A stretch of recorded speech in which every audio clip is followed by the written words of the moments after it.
We are officially 2 weeks into our glorious 2025-2026 NFL season.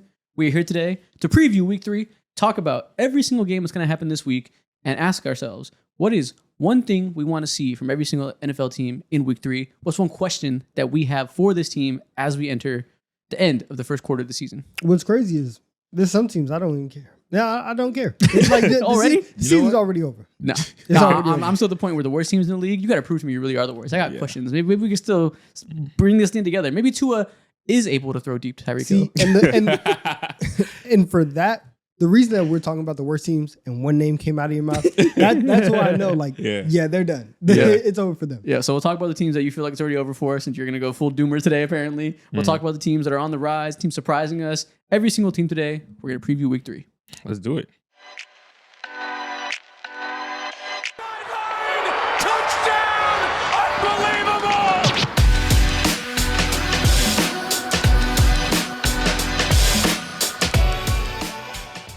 Before we get into our Week 3 preview, you guys know what we do on these Thursday shows. We have to start off by finding out what Mo learned this week on this week's rendition of the Mo You Know. Mo You Know. Every week where I go ahead and sit down and tell you guys what I learned. So we're entering Week 3. Week 1 and 2 just finished. And the biggest takeaway that I have. Nice.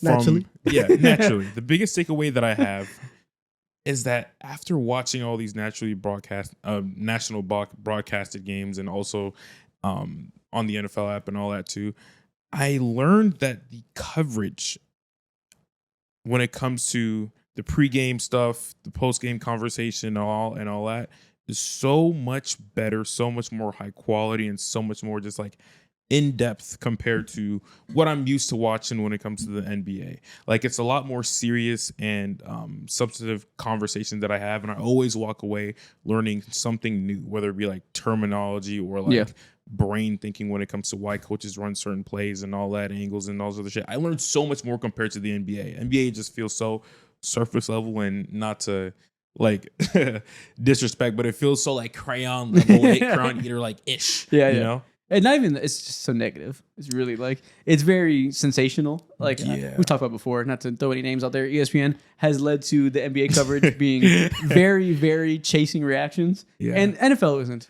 devoid of that. You know, there's some talk shows out there, some talking heads that do the same things that NBA heads do. But yeah, you're right. The national media partners that broadcast the games, especially in prime time, 1,000 times better at highlighting what makes teams great. And we don't have the most popular media head coming at the end of the game and being like, Caleb Williams is soft. He's terrible. I don't want to see him on my team. He can never do what I do. Yeah.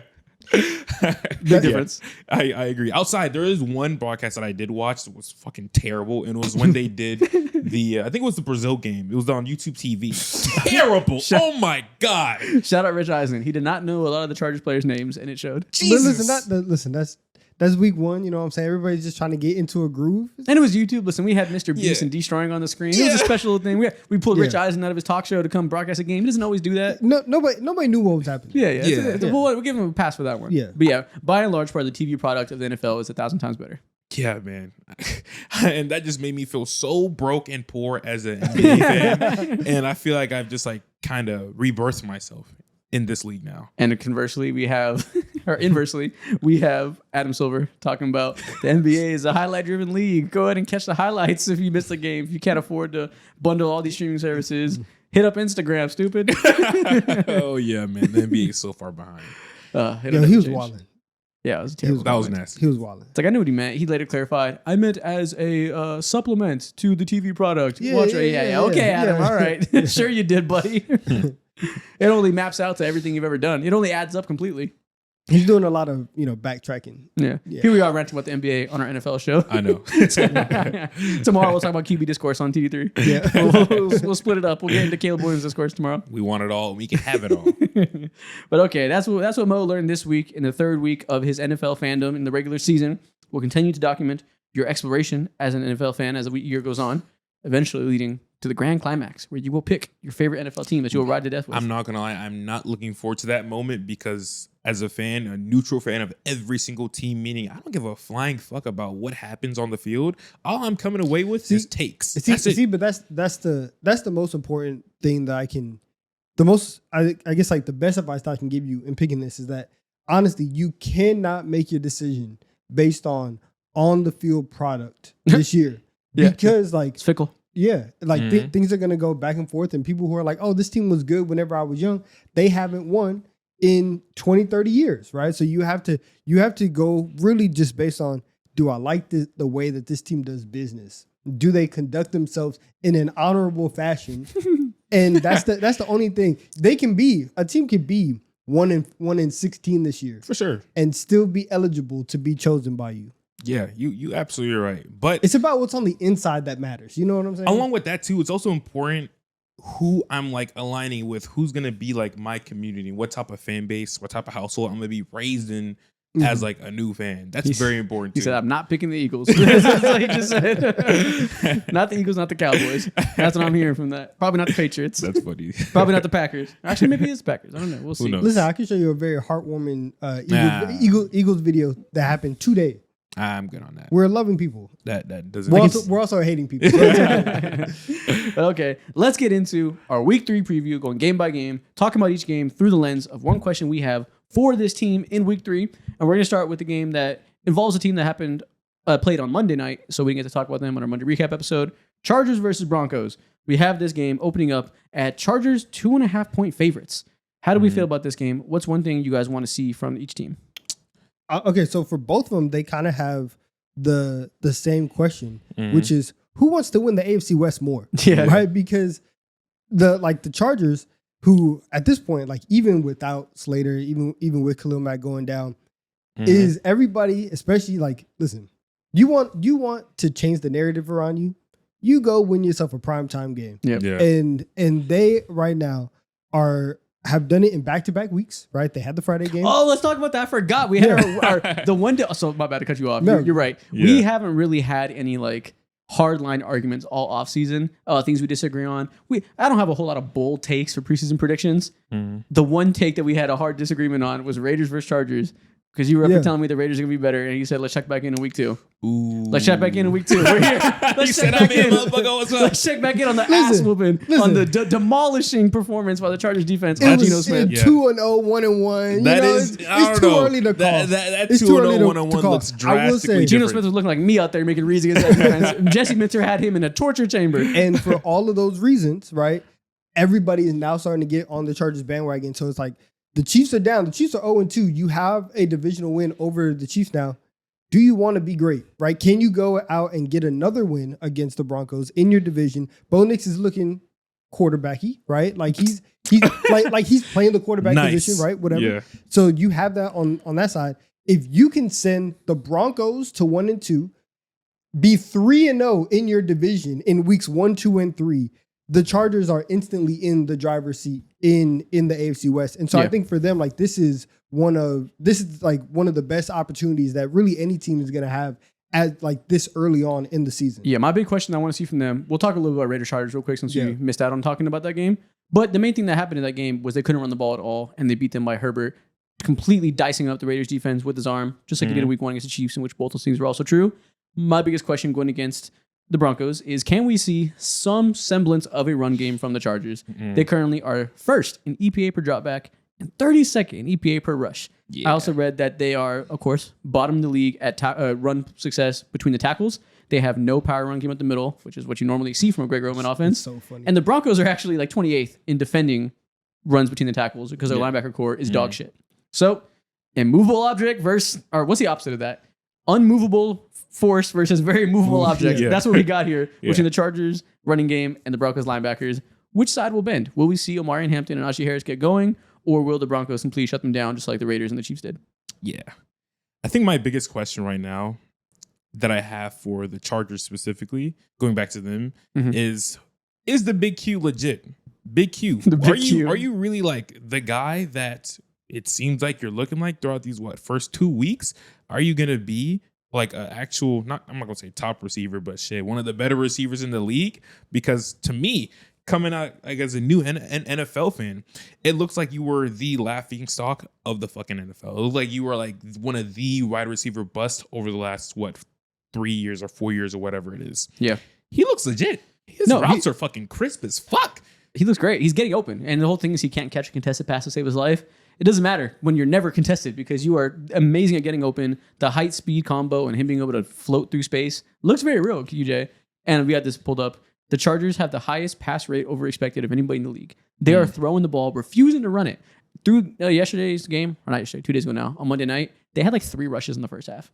They are running the ball so little and completely going into a bombs away. Herbert will win the game offense.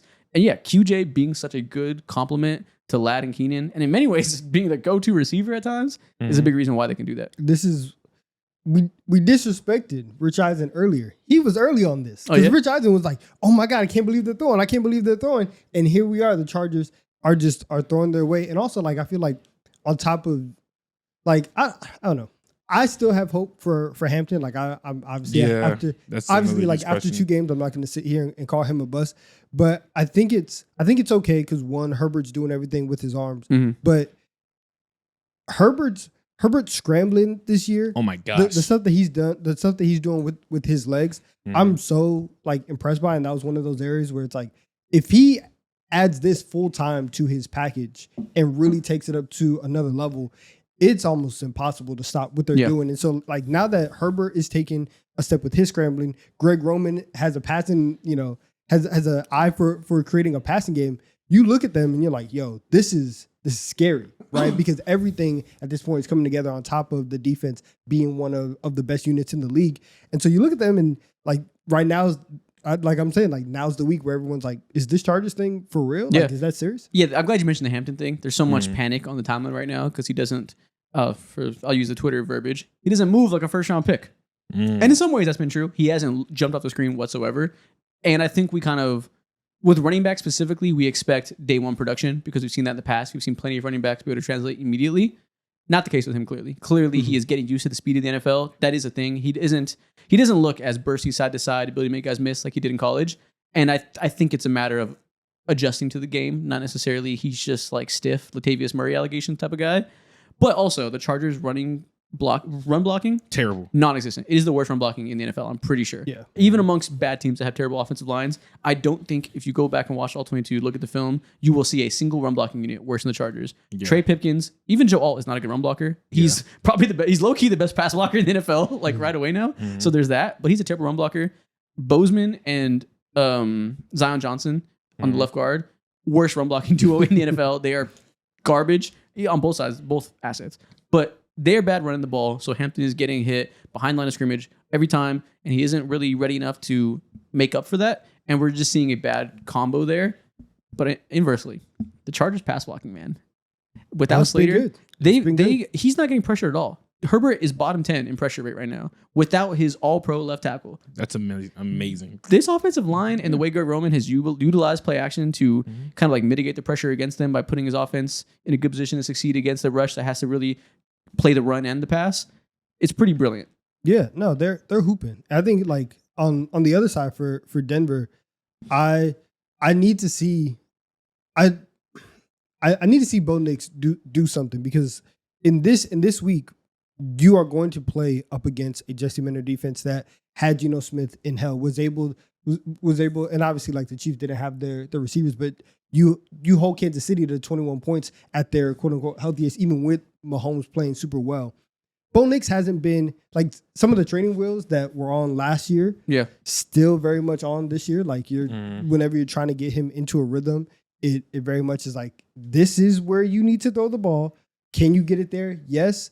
Check the box, let it rip. If not, we can move on. But it's not going to be a lot of, high level quarterbacking. And so it's so funny. While you say that, I just found out that Bo Nix is dead last. He's not even dead last. He's like actually after dead last. So there's 32 quarterbacks who exceed the average passing depth in like yards attempted per game. I saw this too. I this in my notes. Yeah. So this is a very interesting combination. Right now, the Broncos have the best pass protection in the NFL. Bo Nix has been pressured 12 times. Not sacked, pressured 12 times through 2 games. He has the best time to throw in the NFL, the least pressures in the NFL. Miners in them are protecting the shit out of him. Nobody's getting to him. And yet he's still not playing that great. His average target depth is 5.5 yards. Oh, no, my bad. 5.1. He has the lowest air yards per attempt. That's what I'm looking at, 5.5 yards. So real short game right now, despite having tons of protection that you would think logically would give you opportunity to go down the field. Yeah. He's not performing well there. His numbers under pressure are unheralded. They're insanely poor. In a clean pocket, he's been pretty good, as you'd expect. So that's a good, interesting thing because especially with that Clomac, the Chargers aren't going to change that lack of pressure. They are not going to get after him very much against this elite offensive line. But the whole Chargers thing, what makes Jesse Minter so brilliant is he will play amazing coverage defense. You will not get anything deep. In the week 1, the Raiders had the most yards, most chunk plays over 20 yards. They had 9 against the Patriots. They come up here and we said, whoa, Geno Smith, Chip Kelly, that's crazy. And I said, let's see what happens when he faces Jesse Minter, who doesn't give up big plays. They had 1 in that whole game. Bo Nix won't get those anyways. He likes to do short game in these first 2 games at least. Jesse Minter wants them to beat them a short game. So how is that going to go? Yeah, I mean, you're playing into your defense's hands. And so I think for y'all, like, this is a prime opportunity to go 3-0. The game is in LA. I mean, I guess that doesn't really matter because like the home field advantage, whatever. But yeah, like I really want to see Denver start to look a little bit better because the whole argument for them was their schedule coming out the gate was a little bit easier than everybody else's. And you had Bo Nix, who Sean Payton was telling everybody was, the best quarterback in the NFL in the offseason. And so now we finally have an opportunity where you can really swing the balance of a lot of stuff. And I would like to see Bo Nix be in a situation where the Broncos can capitalize off of what he's doing and, go up against the best test that they've had so far. And if they can get this win, that's obviously massive. But the Broncos and taking this leap to be Super Bowl contender, that hinges on Bo Nix also taking a leap, and that hasn't happened over the first 2 games. So that's the question: is can Bo Nix succeed against this defense that wants to be beaten by the things you're good at? So like the way to beat the Jesse Minter defense is by excelling in the quick game, and they're asking you to beat them with these short passes and pick them apart. Do that. Yeah. Take what they can give you and kill them with it. So Bo Nix needs to do that, answer that question. And the other question is, can Nick Bonito continue to wreck games? He currently leads the league in pressures, and this Chargers offensive line, like we said, has been perfect against the pass. Joe Alt has been the best left tackle in the NFL pass blocking, and Trey Pipkins has not been that far behind him in terms of allowing pressures. Which one's going to give? Is Bonito going to wreck the game, or is Joe Alt going to continue to be protector of the year? Yeah, we're gonna see. Okay, that's an interesting one though. So who's going to win this game? I'll go with you guys. Yeah, I think I'm going to go with Chargers. But it's going to be a close game. I genuinely think it's going to be a close game. I don't know. I don't know if I was like massively high. I can't remember if I was massively high on Denver coming into the year, but like no, we like Denver a good amount. But like these first 2 games do have me more worried for them than some of the other teams. Yeah, it's honestly similar to the Eagles discourse where they're winning some games and like they lost against the Colts, obviously in a fluky ass last play of the game, so I don't hold them against that too much. But like they're winning and looking good, but the offensive what's the word? Principles of how they're going to cross, like the process. Yeah. That's the word. I'm looking for the P word. I said principles. I knew immediately that was not the word I was looking for. If I was going to keep it going. The process doesn't look great, specifically because of Bo Nix. So we'll see. PFF has him graded as the worst quarterback in the NFL so far. And that doesn't mean 32. That means 34. Yeah. Oh, shit. They're currently grading him as a 34th. He's like a 40 grade on the year. It's funny because anytime, like, even if it's justified, anytime you say, like, yeah, that guy's the worst, it's like, damn. Yeah. The worst? Damn. Yeah. And like that doesn't mean that they think he's the worst for the whole year, but through 2 games, he's graded out the worst. And like week 1 was a disaster. When I went back and watched the Colts game, I was looking at Daniel Jones. I wasn't paying too much attention to Bo Nix's performance in week 2. So I don't have a strong opinion either way about how much he actually played compared to that PFF grade, but it's not great. Okay. Yeah. Second game, what is one question you guys have for the Lions and the Ravens facing off this week? I guess how could you have, I don't know what questions I could have for the Ravens necessarily. Like Derrick Henry had a game. Non-existent game. Yeah, non-existent game, but I'm not really looking at that. He looked good overall in terms of like the process, just got shut down, normal things. I think I probably have more questions for the Lions and just seeing if they're able to maintain their offensive identity consistently coming off of that big week 2 performance against the Bears. So we have this chart right here that has stuff percentage. Let me go to this one. Has stuff percentage and explosive run plays. So how often you're getting hit behind the line and getting small rushes for nothing is the bottom axis. And the vertical axis is explosive runs over 15 yards. Derrick Henry is in the top left, meaning he has the most explosive runs, but also the highest stuff percentage you could imagine. So my question mark for the Ravens is, what is your run blocking going to look like this game? Can you give Derrick Henry a chance to get these explosives off? Or are you going to continue to have him get hit behind the line of scrimmage so many times? Yeah, that's a great question for them because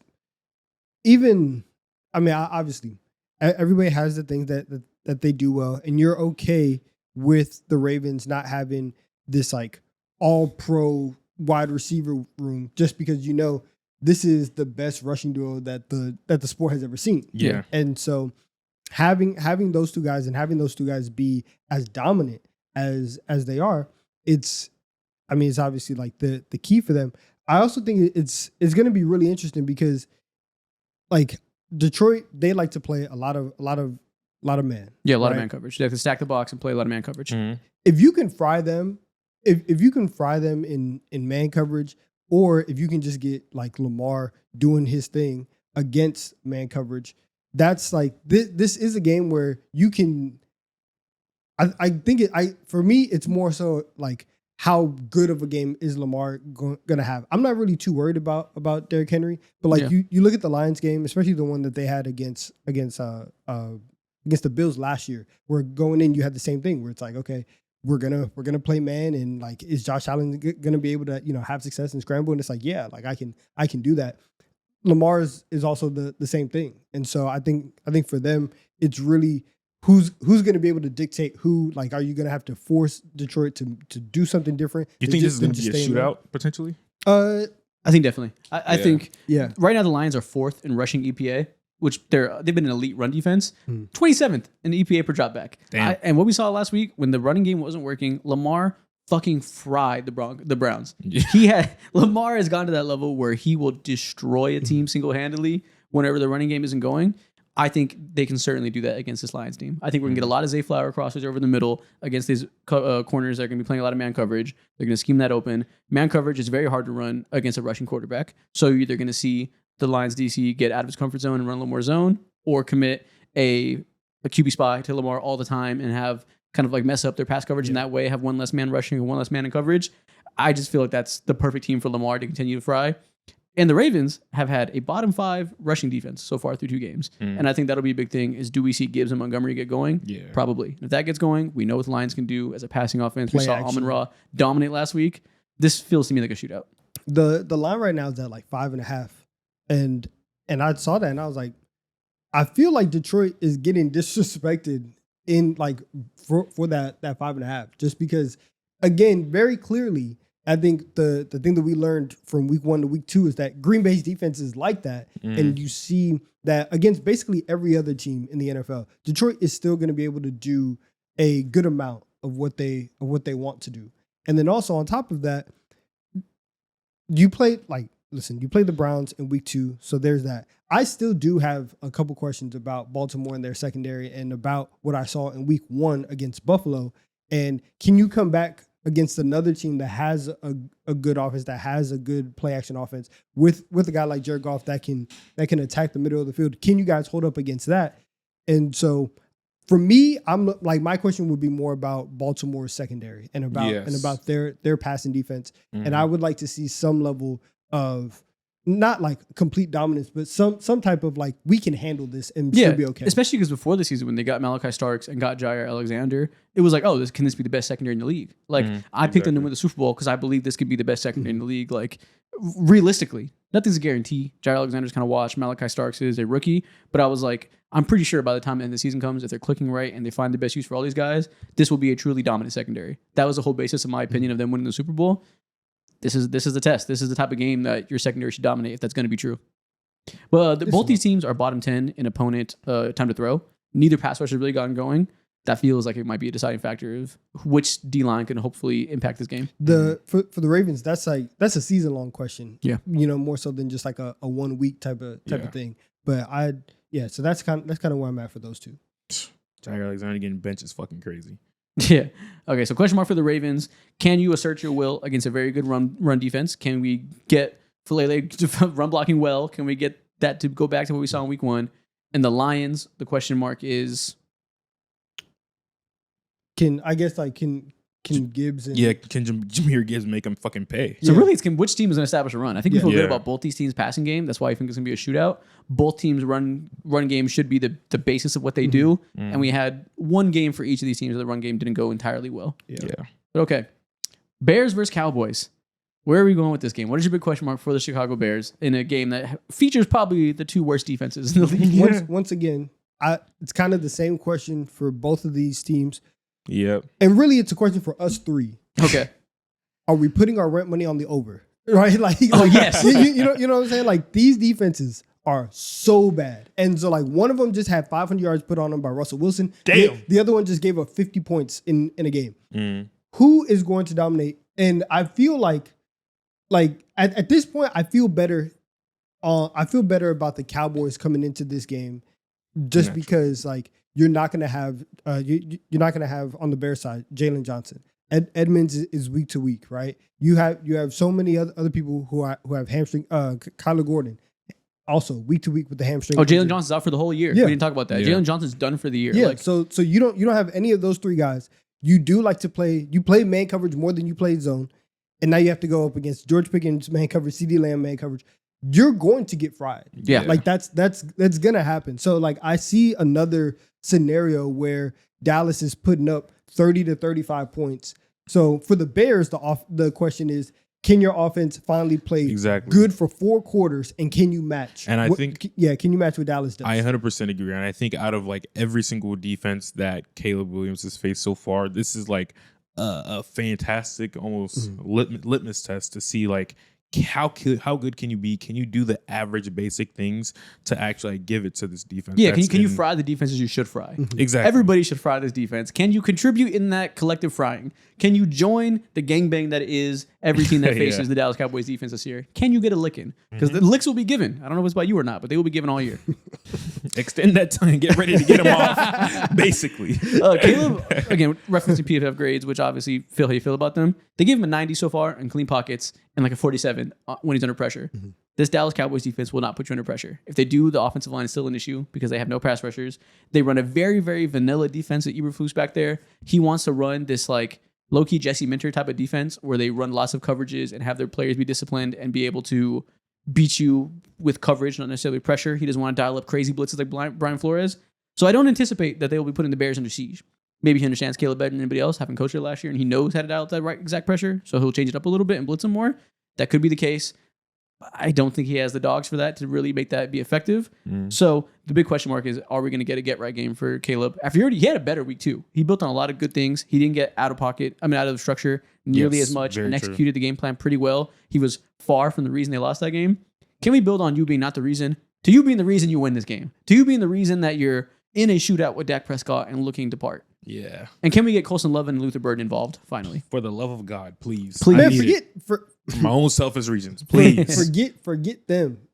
I need to see the starters be able to have consistency before I start getting it. Well, Rome did consistent. Yeah. And so did DeAndre Swift. He's consistently blind. And we know that's going to be the case. Consistently blind. He's consistently not hitting the right hole. That's going to happen. Well, then take him out, put Luther Burden at running back, and let's move, right? We got DJ Moore getting carries. That's crazy. Yeah. Oh, yeah. But yeah, can we get, especially Colson Love, can we get him involved against a defense that does not have a good linebacker room that should be susceptible to Lovin over the middle? We got to get more cogs in this machine going. Rome last week, him and Caleb had a great start to their budding connection together. Can we add some more wrinkles in that? Can you use the top 40 draft picks that you drafted and actually get value out of some of these players that Ryan Poles picked? For Dallas, my question, can Brandon Aubrey hit 70 yards? Can we try that this year? Because he's crazy. And we saw it in the preseason with Cam Little and the Jaguars, and you hit that 70-yard field goal. The 64-yarder that he had to send Dallas in the overtime, that was going to be good. That had a couple more yards on it, right? It really is like, it's absolutely insane to think the moment we get to the 50-yard line, we're in scoring range. Yeah. And they clearly felt that way because they ran a draw play to get Brandon Aubrey into 64-yard yard range. At this point, hey, our defense, it is what it is, right? We're going to give up 28, but we're going to score 31. That's where we're at right now. My question is, can we continue the Javonte Williams Linsanity run? Because I'm going back to this explosive run versus stuff chart we talked about earlier. And the top right. You know why. The top right, we have players that are consistent and explosive runners. So they're not getting stuffed a lot and they're getting big chunks. Javonte Williams is in there with some of the other most impressive running backs of the year so far. He's looked good. He's looked incredible. Amazing, yeah. And that's insane. The resources they poured into their interior offensive line are helping. Granted, Cooper Beebe just got hurt, so we'll see if that impacts this. But so far, things are going well. Can this continue against a Bears defense who is, surprise, surprise, not been great against the run? I know that may come as a shock to you, but they're not top 10 in EPA per rush. Wow. So I can't believe it. it's really just continue to do what you've been doing well, that we assumed you do well, put up points. Continue to put up points against a defense that, like I said earlier, like yourself, is a lick that will be gotten licks off of all year. Texans versus Jaguars. What do you guys want to see from the Texans first? CJ, please show me some fucking life, bro. I saw some stat the other day that compared. I'm out of the loop when it comes to this naturally because I didn't watch Caleb Williams' rookie year, but apparently there was some clip, some segment where after the game he was trying to like go ahead and give Caleb Williams his kudos and stuff. You're gonna be great after the league, and people were saying, "Oh, you trying to little bro him or whatever." I don't know, but he definitely tried to little bro because he went up and tried to give Caleb some encouragement, and then Caleb was like, all right, like we just lost, trying to walk away, and then pulls him back in, and it's like, nah, bro, like listen, it's like I think it was like I'm trying to be nice, little bro, like I'm trying to look out. I don't know if it was like I'm trying to assert dominance. I don't know, being kind of forceful like in that way, but being like, nah, bro, like come here, I'm trying to put you on game, like that's what it was for sure. It was like, no, I'm trying to help you. But I saw some stats basically from that moment on, just or before that moment. Wait, like LeBron and Kyrie? Yeah. But there was this moment where I think I looked at stats between that moment specifically. It showed like his last, 18 games or whatever, in the previous ones too. Yeah. And the stats are jarring. And I don't know, of course, like we all know the Texans offensive line atrocious, and like all the stats back up and claim that we've been clamoring about that before this season even started. I need to see if he's truly special enough to overcome those lapses. Yeah, I've seen plenty of like all-time quarterbacks. I'm not saying he's an all-time quarterback, and I'm not holding him to those standards. But if you truly are great, if you truly are like one of the premier quarterbacks in the league, aka like top 10, top 12, can you succumb that to a degree? Yeah, 100%. Like we know it's not his fault. The offensive line is ridiculous. The infrastructure has crumbled around him. They brought in Nick Caley to replace Slonik, and I said that wrong, but they brought in Nick Caley to be the new OC, and in many ways he looks worse so far throughout the season. The motion is down, the play action is down, all the things you thought he was bringing from that McVay tree hasn't been there. The offense has been gross and stagnant, and the offensive line has prevented him from probably getting his shit off like he really wants to. And, there's just a growing discourse bubbling up that, listen, man, it's not CJ's fault. But at a certain point, with a certain sample size, maybe he's just not this elite guy we thought he was. Maybe the first year was an aberration. I'm not here to give an opinion on that one way or another. I'm always going to defend the guy in a bad circumstance. But people are starting to ask questions, and the questions are loud. And this Jacksonville defense should be a team that has a secondary weak enough that you can get some stuff off and show people that I do still have those capabilities. Yeah, and I'm glad you guys are focused on the offense. My question is for the defense. Can you get a touchdown this week? Because clearly the offense is maxed out at 22 points. They're not going to be able to do much after that. Like you're watching Monday night and you see Nick Chubb break off this run and it's like, man, it's 20 yards, but he used everything that was in his tank to score that touchdown. Yeah. And they are not able to, like you said, like Nick Haley really is handcuffed by what the offensive line allows them to do. And so they're not going to be able to be creative. They're not going to be able to get a lot of, screens and short game going. To even try what the Dolphins are doing, where it's like, maybe we could just screen our way into a run game. It's not really going to work like that. And you don't have the dogs for that either from the wide receiver room or the running back room. You don't have these run after the catch guys in space. Like Jalen Knowles should be that, but he's a rookie. Like you can't expect him to do that right away. Tank Dell, RIP. Christian Kirk's coming back, so he'll be a new slot merchant to add into that offense. That should help them.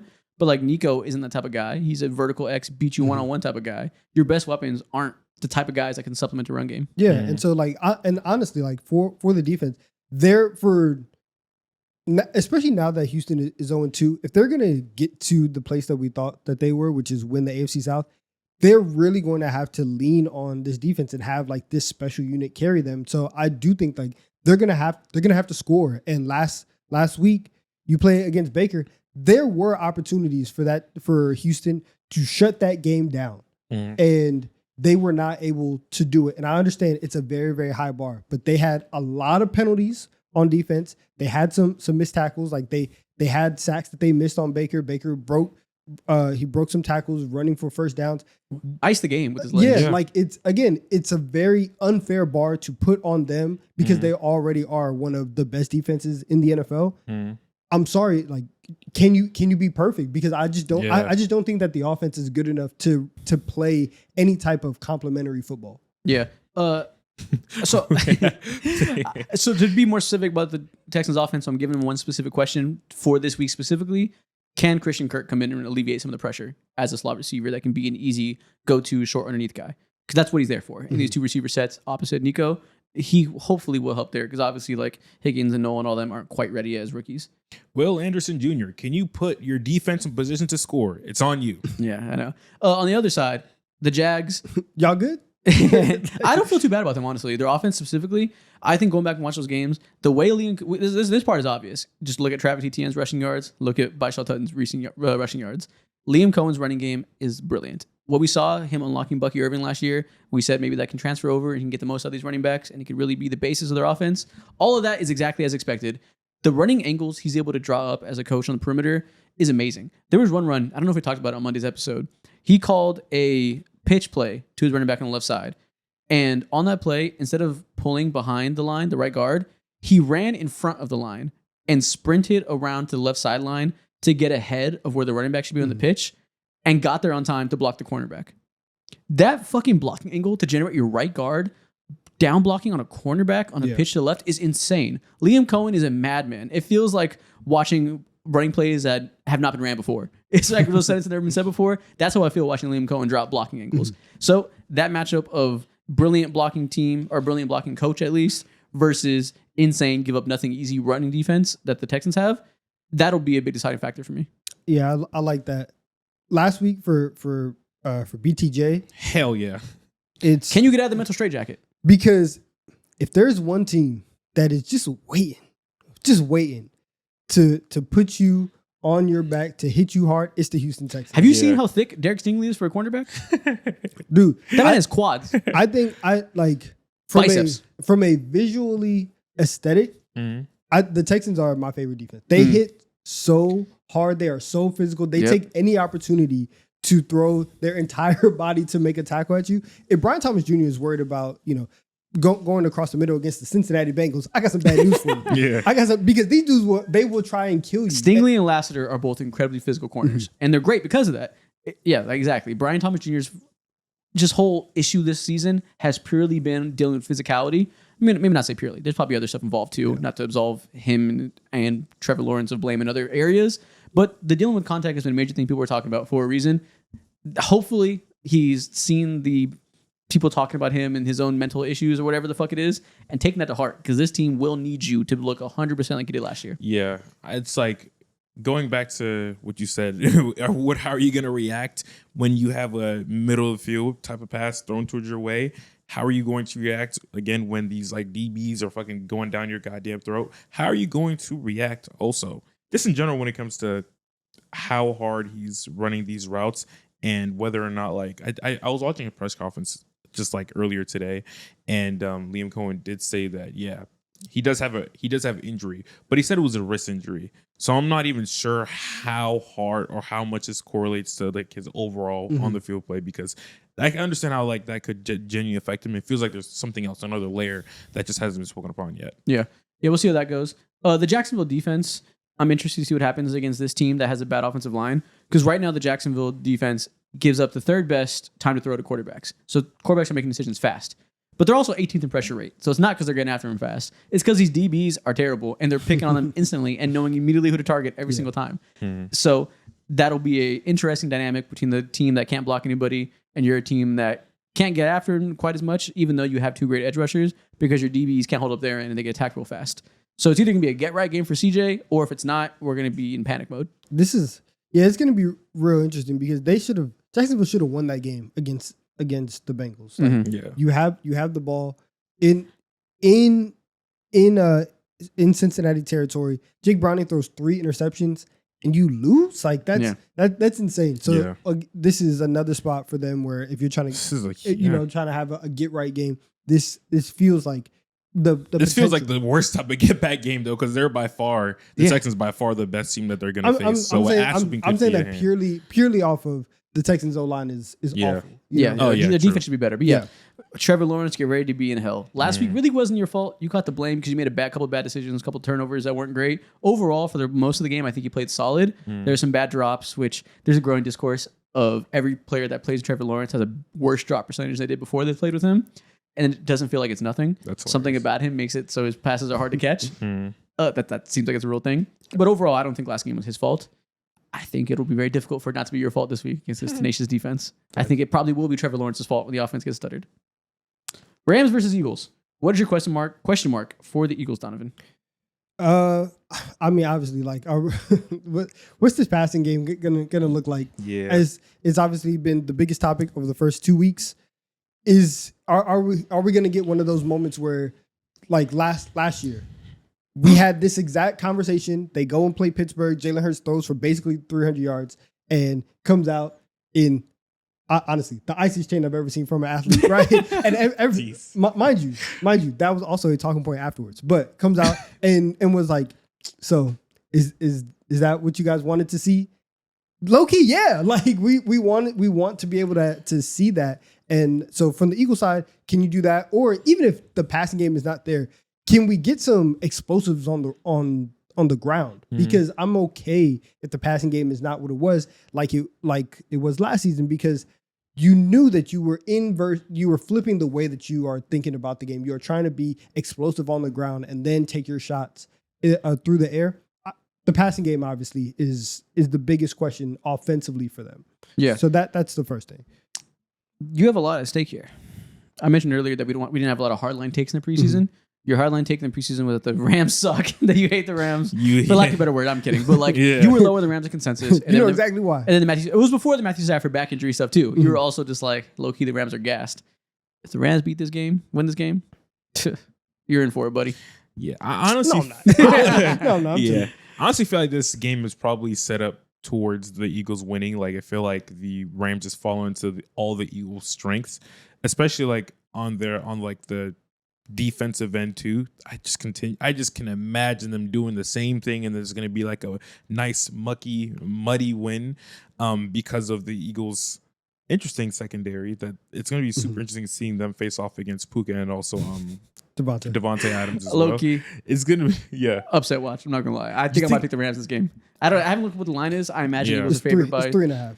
I think this might be my one upset of the week pick. Really? Dude, Puka and Devontae Adams look unguardable right now. Adoree Jackson looks, what's the opposite of unguardable? Guardable. Very, targetable. Yeah. Oh, yeah. Targetable. Another walking lick like we've been talking about. Yeah.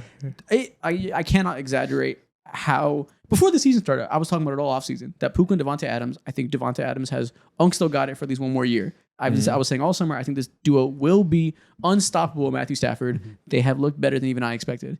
This duo is insane right now. They're leading the league in so many explosive play categories. Watching Devontae Adams run a dig while Puka is in motion, grabbing all this attention, it's impossible to stop them. And with a couple really easy to poke at issues with the Eagles defense, and with the level that Matthew Stafford's playing at right now, he's been amazing as well. Yeah. I just feel like unless Demon Vic Fangio comes out and finds a way to shut it down in a way no team has done the first couple weeks, I feel like the Rams have a lot more to poke at than the Eagles do with the state of their passing offense. Couple things. One, well, we do have D-Man Vic Fangio. You do have Vic Fangio. Yeah. I do think that if there's somebody who can't do it, it is. Here's the thing: Stafford has seen cover 6 before. It's not gonna be new to him. I don't know if he's as easy to pick on. This is okay. So there's a couple other things outside of like the passing offense where like this is really where I'm looking at. One, defensively, can the Eagles get enough of a pass rush to get Stafford off of his spots? Yes. Obviously, Stafford is fantastic in throwing off platform, but like just these weird angles. Like he's had some passes this year that have been insane, right? Just throwing from crazy angles. That's one. Two, the last 2 times that they've played the Rams, the 2 times that they played last year, Saquon had over 200 rushing yards. So like if that's the case, then like game over. If Saquon has 200 yards, they have the game, because they're going to be able to just do what they normally do. Sure, but in those games, it's going to be fine. In those games, though, the passing offense is also at a much better state to take advantage of that gravity of the rushing. So, sure, if he has 200 yards, that's a lot of fucking yards. So it's probably over. But to your point, even if they are rushing well, I'm not sure that is enough right now, unless we see a return to norm for the passing game. So the passing game in the playoff game, it's the snow game, and so so like we didn't have it wasn't a super explosive passing attack there. And then even in the first one, like the first half. Yeah, like it was obviously better than what's going on right now. Yeah, that's what I mean. I just mean in principle. I don't remember specifically if they aired them out, but I just mean in general with how shaky it's looking. And also right now the Eagles are 25th in QB pressure percentage on offense. So they've done an amazing job at allowing Jalen to not be under pressure. The 25th best, or 5th best, I guess, 25th. Or 7th best? I Yeah, 7th. Yeah, okay. So they're 7th best. That's a better way to phrase it. Yeah. In QB pressure percentage. So Jalen has been protected, has been doing his thing. Probably a large part of that because they played the Cowboys, who weren't blitzing them for first half. Yeah. But overall, not surprising. They're doing a good job of protecting him. Guess what? The Rams are doing a fantastic job of pressuring the quarterback. They have the 8th best on defense. And Verse had some moments. I mean, they had 7 sacks on Hurts in the playoff game. And part of that is obviously because like Jared Verse was going crazy. The other half was because Hurts was holding the ball way too long and wasn't seeing things properly. But like there was a play last year in the regular season game. Jared Verse straight bull rushed Mailata, knocked him over. It was in like he's had success in the regular season and the postseason against this offensive line. So I can see a situation where like we just see Jared Verse take another step, feels very comfortable against this team, and goes crazy. The whole deal is being. I'll say this will be my one upset pick of the week. I think this is the game where the Eagles' passing offense finally comes to bite them, and they have to have a come to Jesus moment before week 4 where they change some stuff up as a passing attack. But this will be the game where we finally see it matters against the best teams. Okay, yeah, I can definitely say that feels very believable, and that feels like the strongest argument for an upset happening out of the teams that we talked about so far. Jared Verse, again, like you said, he's been good this season so far. He hasn't had a bad year at all. But is he going to go ahead and record a sack in this game because he hasn't had one or participated in one? He's been still very good, generating a ton of pressure. Yeah, he's pressure god. But I think this game right here, with all the spotlight being on him as well, or this game as well, I think he's gonna go ahead and like not reestablish his name, but make his presence feel super, super known. Yeah, more known than it already is. So, question mark for the Eagles: can the passing game have finally some improvements against the secondary of the Rams? That is very take advantageable. you can do something with it. Yeah. And then the Rams. Can you make Adoree Jackson pass out from exhaustion after making him run with Devontae Adams for 4 straight quarters? That's my question. Okay. Can you put him in the hospital because he's running around being ran by every single play? Will he be getting an IV on the sideline? Yeah. Are we going to give him the worst day of his life? Oh, wasn't their head coach like, didn't he just hurt his foot or something like that? Sean McVay fucking tore his patella tendon or something like that. No, I think it was like the plantar fascia. Oh, plantar or something fascia like his that. foot. Yeah. Fucking plantar hurt his fascia. foot. Yeah. I knew something crazy. with a P. Yeah. Get better, bro. Yeah. And that man works out, so that's tough for him. Yeah. His squat days are not going to be quite as strong. It's cooked. Pats versus Steelers. What is your one question mark for the Patriots in this game? Christian Gonzalez is finally practicing again after being hurt for the whole preseason. Hasn't played a game yet. He returned to practice today. TBD NFL player or not. Okay. I hope he does. Yeah, even then, I mean, Drake May. We've had one game of him looking and where people are like, I don't know if the leap is gonna happen. And then you had last week where he looks much better and I think we said it. His path to superstardom was right back on track. Yep. Can we get more of that than in week 1? Right? Can we get some consistency in Drake May's play? That's my question. For them. Offensively at least. I want to see, can you continue to have a great running attack? Because in week 2 they ran the shit out of the ball. Ramondre Stevenson looked like 2 years ago. Ramondre Stevenson, he was explosive, and we've seen the Steelers get diced up a little bit. Kenneth Walker gave them the blues last week, and in week 1 we know Breece Hall and Justin Fields gave them whatever's worse than the blues. They gave them fists to the face every single play. It was demolition on the ground. Can Ramondre Stevenson continue to do that? Apparently Antonio Gibson is a new RB2. Can he continue to do that over Trayvon Henderson? Yeah. And really, like, that'll be the genesis of how we continue to give Drake May an easier time. Will be the running game doing really well. This Steelers secondary outside of Jalen Ramsey hasn't been super impressive. So I do think if they do establish a run, they'll be able to pick on some players in that secondary. Looking at that, the Steelers, can you find some passing offense that is not jump balls? They were so reliant on one-on-one balls last week. And no, I mean, they can't. The Steelers, this Patriots secondary is easy pickings. They're 31st in, what we're looking at? 29th in passing yards per play allowed. So Patriots DBs can be picked on, especially if Christian Gonzalez isn't there.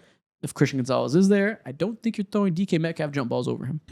Yeah, it's Aaron Rodgers has not been great this year, and I think it's very clear. And I mean, you mentioned the running game. That was my question for Pittsburgh: is that can you actually stop the run? Yeah. Right, and can you do that? But offensively for them, we're at this point with Aaron Rodgers where you just know, like the creativity sometimes is still there, and like you can see what he wants to do or what he thinks that he can do. It's just not gonna those legs don't move the way they used to. It's not gonna look the same as what he thinks that it will look like. So I find it very hard for them to get in situations where you are not just trusting DK to go get this jump ball, where you're not posting up Darnell Washington in the end zone and throwing jump balls and stuff like that. I think that they are going to be a very boomer bust offense just by the nature of how their quarterback plays. That sounds like a recipe for disaster, considering the state of their defense right now.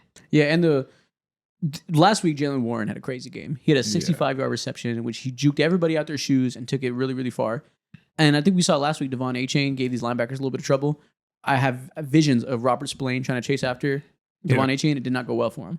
Can Jalen Warren do that? Because I don't think you're going to have a ton of success on the running the ball on the ground right now against this Patriots defense. The Patriots defense is currently only allowing 3 rushing yards per carry. Pretty stout rushing defense right now. Can you supplement that with some running back passes? Because you have a couple shifty running backs that aren't the best between the tackles but can get out in space.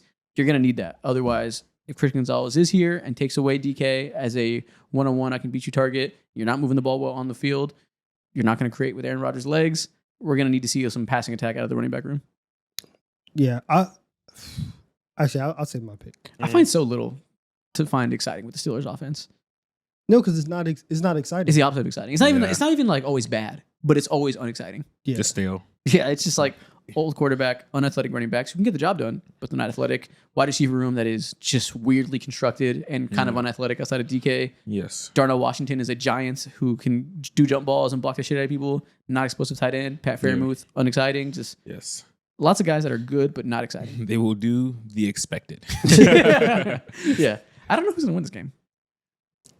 I think this game feels very Patriots coded to me. Actually, no, I lied. Steelers These are the coded. type of games the Steelers win and find a way to get to 500 every year, though. They beat teams Yeah, like they this do. that They aren't do as have to get these disciplined. games. We'll see. I know Caleb Johnson's asking to be glued to the bench. He is not playing. Falcons versus Panthers. Hmm. This game excites me. So tell a lot. Is this Falcons pass rush? Like, can you get home? Is this something real that you're actually building on? Yes. Last week, only pick I gave was that I was confident that the Vikings would beat the Falcons because of the linemen that were missing on the Falcons and how dominant the Vikings defense is. I thought that the Michael Penix-led passing attack would get nothing off against the Vikings, and the Vikings' run defense has been good. That'll slow them down enough and be able to completely neuter the Falcons' offense. That was kind of true. The only problem is the Falcons' defense fucking demolished the Vikings. Yeah. Call it JJ McCarthy being trash, call it whatever you want.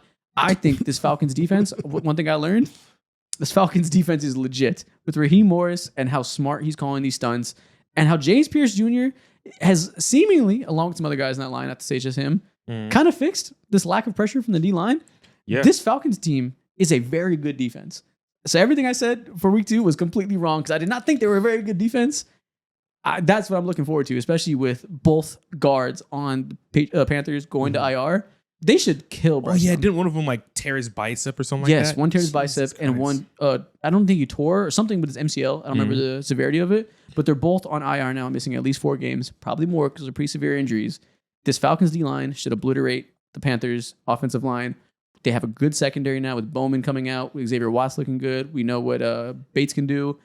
Low key, they have everything they need defensively to beat the shit out of the Panthers. Yeah, I just need to see if this is like actually real or not. Correct. Genuinely, because I did like go ahead and watch a couple of preseason games, and I had certain expectations for James Pierce and Jalen Walker too. But I need to see it continuously, and if this is real, then like the Atlanta Falcons have it. They've done something that they haven't done in like fucking 10 years, bro. Have talent on defense? Yeah, exactly. Be able to put pressure on the quarterback. And I've loved what I've seen at Divine Diablo coming over from the Raiders. Like, I'm so much more impressed with the Falcons than I was before the season started. Yeah. And like, not that I was like, they suck, but they were the Falcons. They obviously didn't put anything into their offense in terms of assets, and their assets put in defensively are rookies that were question marks in terms of their ability to translate day one. I'm seeing a lot of shit translate day one. I'm very happy with what I'm seeing. Big question mark for them, though, outside of is the defense real? Can Michael Penix get going in this game? Yes. Did not get going against the Vikings because everything I said earlier about why I thought they'd lose is because the Vikings defense is insane. Yeah, it was still insane. They still put him in hell, to be expected. I don't necessarily fault him for that. This Panthers defense is not insane. What's the opposite of insane? The Panthers defense. That's all you have to say. They are not good. Stable. No, I have to think of a word. Yeah, they are stable. For sure. They are not good at all. Despite all the assets they threw into the defensive line, they threw They into are run very stopping sane. safeties. Yeah. They are not scary. They are very, very docile. So I think we can see Penix get going. Him and Drake London really building that connection. They started in week 1, in which I think Drake London had 15 targets, something crazy. Let's get that going against this weak ass Panthers defense. No, facts. I think the Falcons are funny because it's like week 1, you played a good quarterback in Baker. You lost. Week 2, you played a bad quarterback in JJ McCarthy. You won. Yeah, who would have thought? Yeah. Now we're going into week 3, playing another bad quarterback. Can you win? Like it you know, like this team is well, maybe bad quarterback. I feel like that's the question for the Panthers is Bryce Young a bad quarterback right now? Because he has been a good quarterback. Same thing I said in week 1 has been true going into week 2. He's been a good quarterback for 70% of the plays, but those 30% where he's bad have been backbreaking. And that's why I do think like that's bad. You know, like at a certain that is bad. it is bad to be bad for 30% of your plays, and maybe that's a bit too big of a percentage. 15% backbreaking plays. Your back is broken. You can't walk. You can't walk.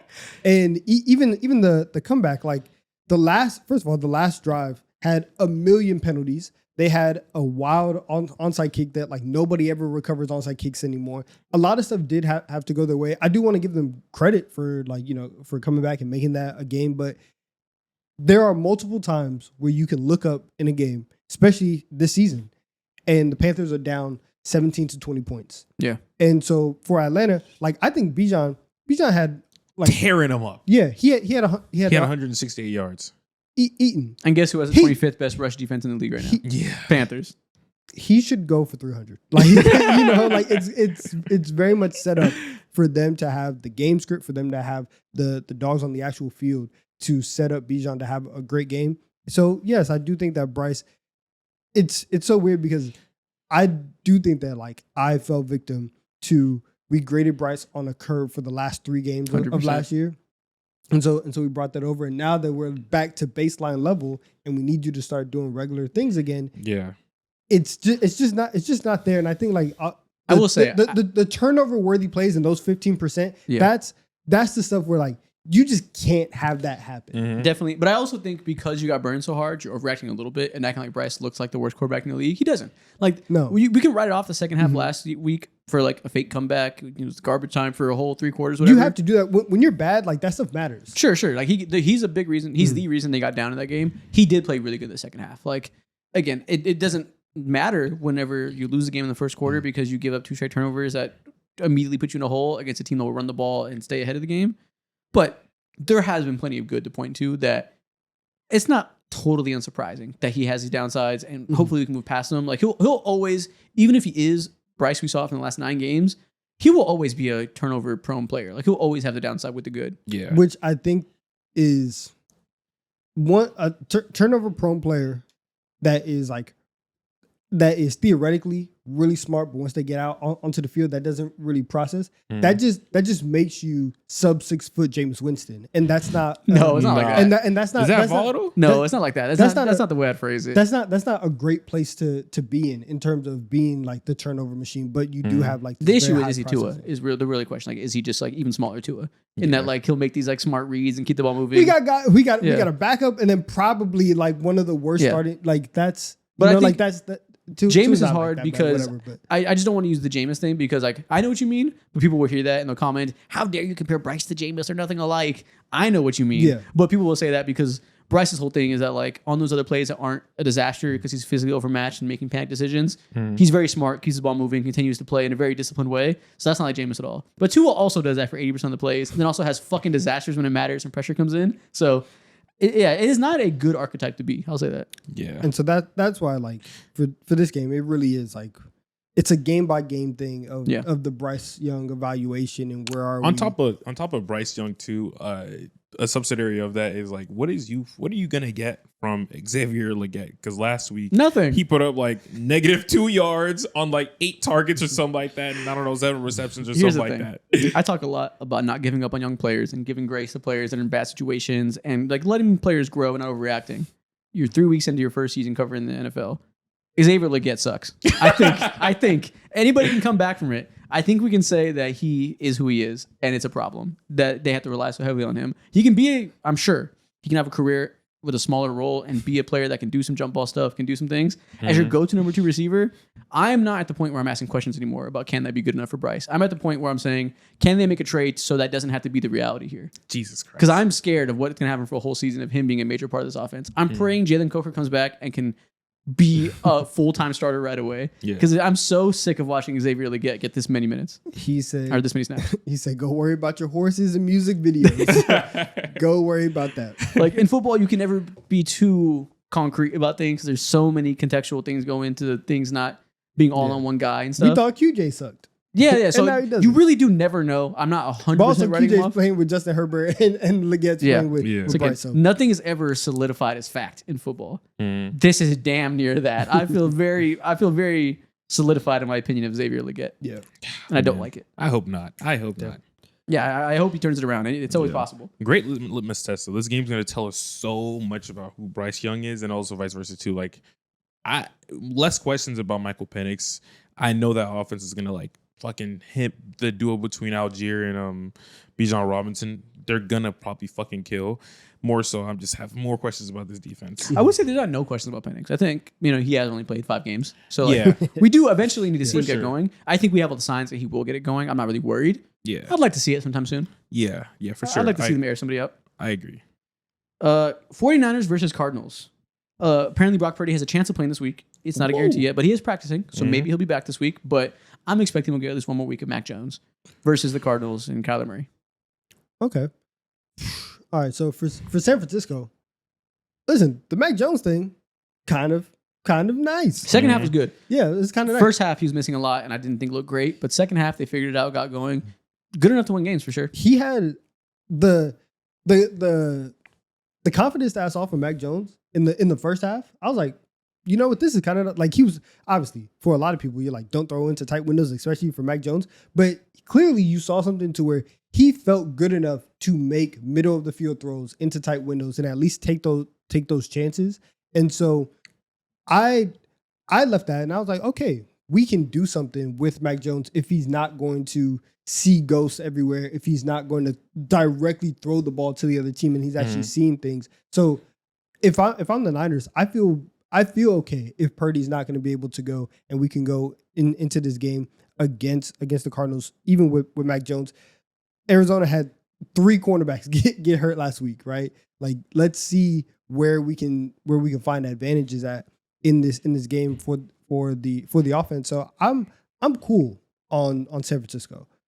Okay. Yeah, it's really just a wait and see thing with San Francisco. Just can we continue to buy time until our guys get back? I guess the question is, can we see this Robert Saleh defense that's been good and that we keep hearing everybody talk about how good it is and how much they enjoy having him back? Fred Warner was just hyping him up as being like, him. he was talking about Robert Saleh just like knows everything. He's just like, he understands the right play to call because he's seen so much football, has understood it from an offensive and defensive perspective as a former head coach. He's just a cheat code in terms of understanding what the offense wants to do. Can you shut this down then? Because Kyler Murray, if he's facing a genius level defensive coach, that man is shut downable. Can we see that come out and can we see this Cardinals offense get shut down? Because that to me is very possible. Well, man, that's so fucking funny. On the other hand of things, when it comes to when it comes to the Cardinals, I guess my biggest question is their 2024 rookie, Darius Robinson. Every single time I've watched him and singled out on him, I've just been like feeling a grasp of just like, what should I look out for? What is like what tends to get the most negative attention? What pinpoint player is that on the Cardinals defense? And it's 100% him, considering he was a 27th pick, like last year or 2 years ago or whatever. And he pretty much has been out there for a damn near cardio. And I think this is like, I don't want to say the last chance, the last opportunity he's going to get. But like when it comes to having a certain level of expectations, he's on the line. Yeah. And I want to see Will Johnson versus Ricky Pearsall. Ricky Pearsall had a really great week 1. Week 2, I think you saw some times where some physicality kind of bumped off his routes, couldn't quite get his game off. So like people think he's more of a wide receiver too. I want to see what happens with Will Johnson, a very physical, what I think is already playing at a star cornerback level through 2 weeks. Just hasn't gotten the name recognition yet because he's a rookie on the Cardinals. Yeah. I want to see that matchup. I want to see Will Johnson put the fear of God in Ricky Pearsall's heart. Yeah. It's going to be good. I love Will Johnson. And I want to see Marvin Harrison Jr., like always. Continue to see what happens. I think the usage has changed. I saw Matt Harmon, who charts offensive player. I mean, wide receivers for reception perception has charted that what we wanted to see in terms of more crossing routes, more digs, more routes over the middle of the field using Marvin Harrison Jr.'s route running abilities. We have seen that rather than him just running straight every time like he did last year, being a clear out player. We've seen that success on those plays with Kyler Murray. Haven't really seen that. We're still feeling like it's a little bit of we're still working there, but like building that connection. I'm kind of worried that it's never going to happen. But we're trying, and that's the Petsing is trying. He's done his part. Yeah, Kyler Murray, I don't know. And that was one of the main things that we talked about in the offseason was like, is Drew Petzing going to do it? Marvin Harrison, he's been in the slot more. Like you said, all of those routes that we wanted to see a little bit more are in his diet now. So, okay, the first step, right, to recovery, you have to admit you have a problem. Then you have to start working on it. They're in the phase where clearly they've admitted and they are starting to work on it. Now, you just got to win the day. It's every day, and then we'll see what happens in week 3, week 4. But this is a good start for trying to get Marvin Harrison to reach the potential that we thought he could. I'm happy to see Drew Petzing is not like immune to change. He understood he did some things wrong with how he envisioned Marvin Harrison being used. He is not the physical player they thought he was. Yeah. Despite him adding 15 pounds of muscle and that being the answer this summer. But he is not that type. He's not Nico Collins. You should not use him like Nico Collins. And I'm glad we've seen that. Now it's just, is Kyler and Marvin Harrison going to have a connection that builds over time? Is Marvin Harrison going to get better on the things on his end, catching some difficult passes? Because while we're saying you're not this like Nico Collins type, send him deep every play, beat you one-on-one, you are still the best receiver on your team. Yeah. You still got to do that sometimes. Like you still got to be able to create difficult opportunities and make them happen. So overall, just how does that build over time? Yeah. Next game we're going to talk about Raiders versus Commanders. And this is a fun one because as we were recording this, I just got this tweet pulled up that was just said from Ashton Genty that I guess we can talk about in the moment as we talk about this game. I don't think you draft a guy like me to not give me carries and touches. I'm ready for that responsibility. I'm ready for that load. He said this out loud in public with his own mouth, unwarranted. Exactly. Open his mouth. He's begging for load immediately. And I don't hate this. I kind of like the diva receiver mindset from a running back. Yeah. But it's surprising 2 games in. He's right, though. I mean, the whole argument was, do the Raiders go with an offensive lineman or do they go with the running back? You chose the path of the running back. You take somebody that high to give them the opportunity to help your team out. And this is just something that you have to do. Now, I will say in the Raiders' defense, they might just know that we can't give you the ball because we can't block for you. Yeah, right? they can't like block if you and I'm sure it's on the chart that you've been pulling up all day. If you can you pull up the graph with the explosive run and the stuff percentage? Yes. Because according to FTN, I don't know where those numbers were pulled from, but Ashton Genty has one of the highest stuff percentages in the NFL. Right? Yes, he's in the bottom. On the inefficient plotters, so they're getting stuffed a lot and they're not getting explosives whatsoever. He has 0 explosives. Yeah, so like according to FTN, that number's almost at 37%. It's the second worst in the league. I think the only person that was lower was Charbonnet. And so every time, like we're getting a lot of the greatest 2-yard runs of all time from Ashton Genty because he's getting hit at the line of scrimmage. He's not getting a lot of help, and he's great at running over people, making people miss, right, doing all that stuff. But I would like to see that 5-6 yards down the field instead of behind the line of scrimmage. So for the Raiders' perspective, I do kind of understand. Well, we're not just gonna hand you the ball off every time if we know that we can't protect you. Yeah. But at the same time, you should have thought of that before you went and drafted Genty. Yeah, I was going to say, no, this sounds like? This sounds like an entirely predictable issue that was readily apparent by anybody that did the most simple step of looking at their depth chart and looking at the names on their offensive line. Mm-hmm. It sucks. And with Jackson Powers-Johnson out, it sucks worse. This line is a non-starter. The Chargers' defensive line is not great, and they allowed them to get nothing going on the ground in this game. Mm-hmm. The Chargers have a bad rushing defense. Their strength is their passing defense, and Ashton Genty still couldn't get his game off. Yeah. I will say the only thing that does feel a little bit distasteful is that you can feel how you feel, say what you want. That's okay, I guess.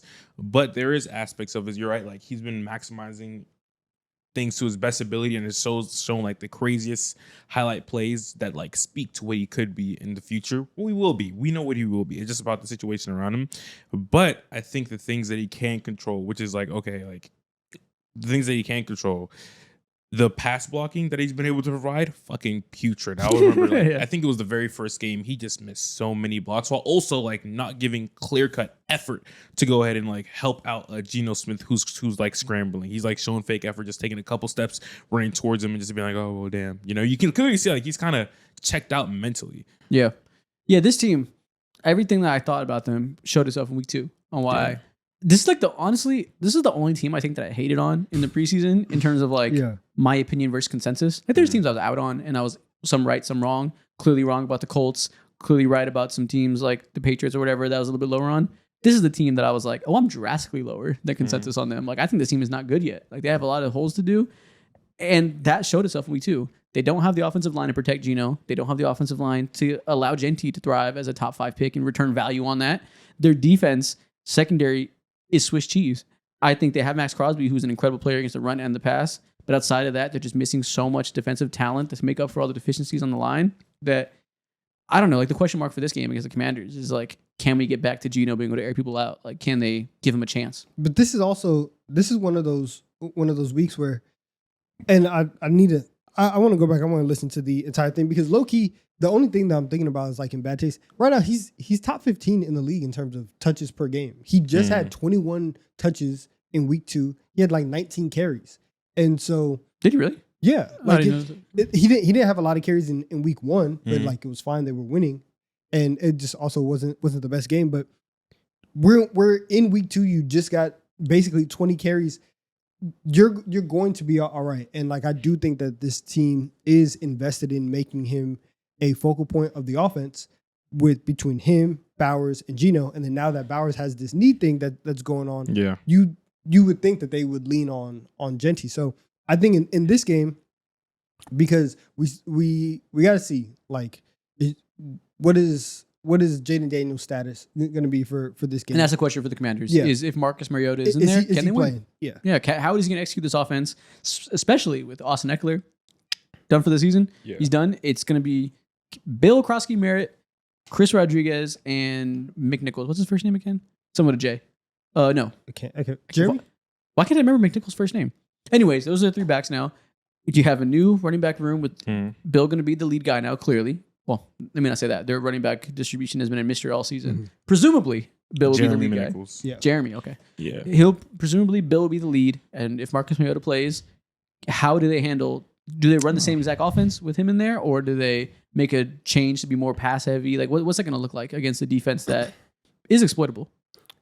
Very, very, very much so. Yeah, for them, it obviously it all just depends on Daniels, but I really like Vegas in this spot. Like I do think that this is really? a game.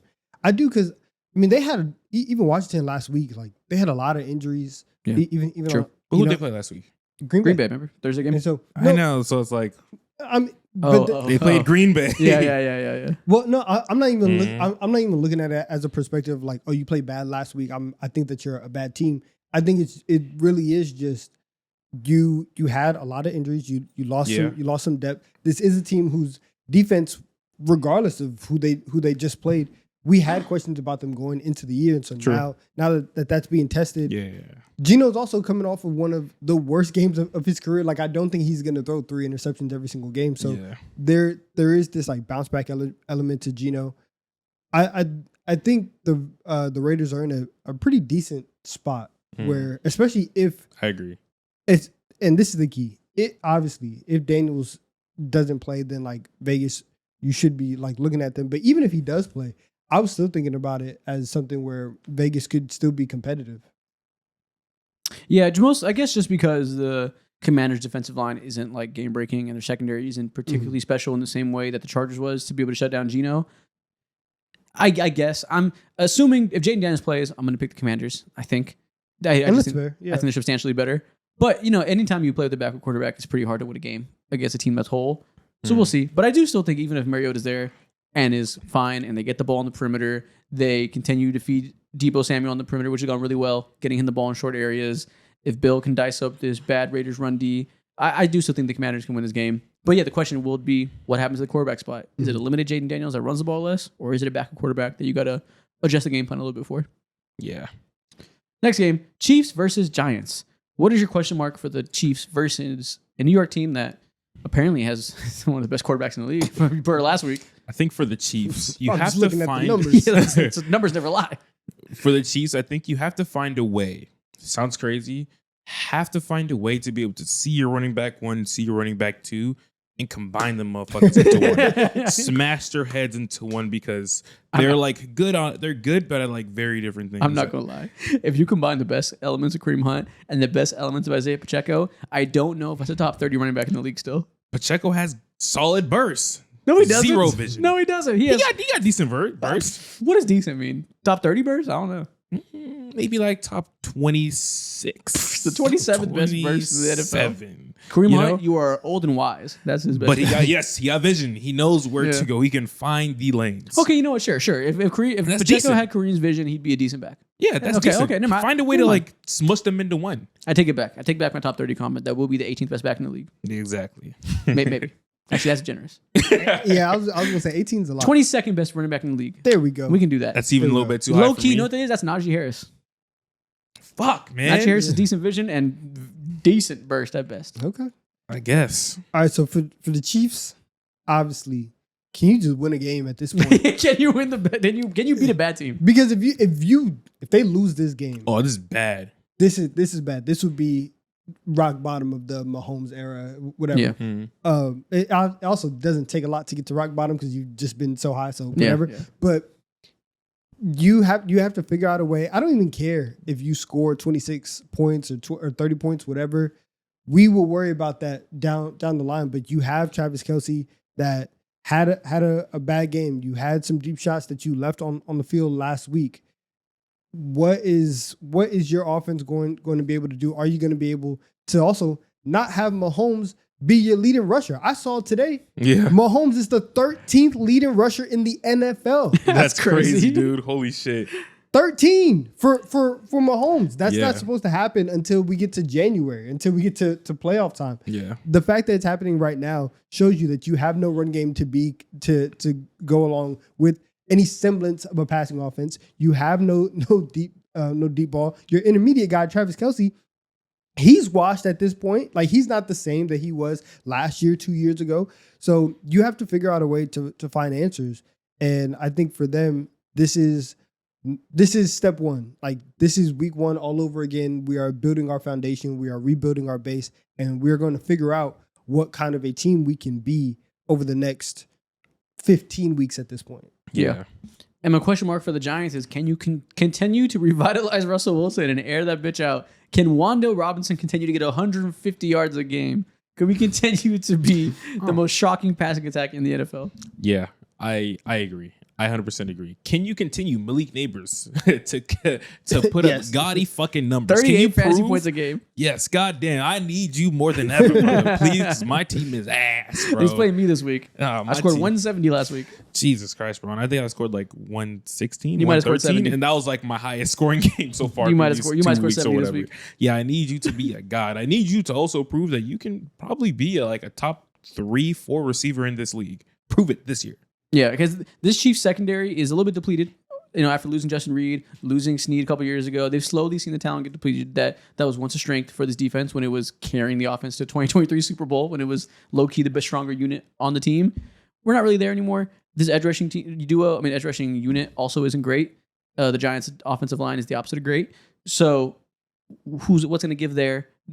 Both teams should be able to get some stuff off against both teams. Is what I'm saying.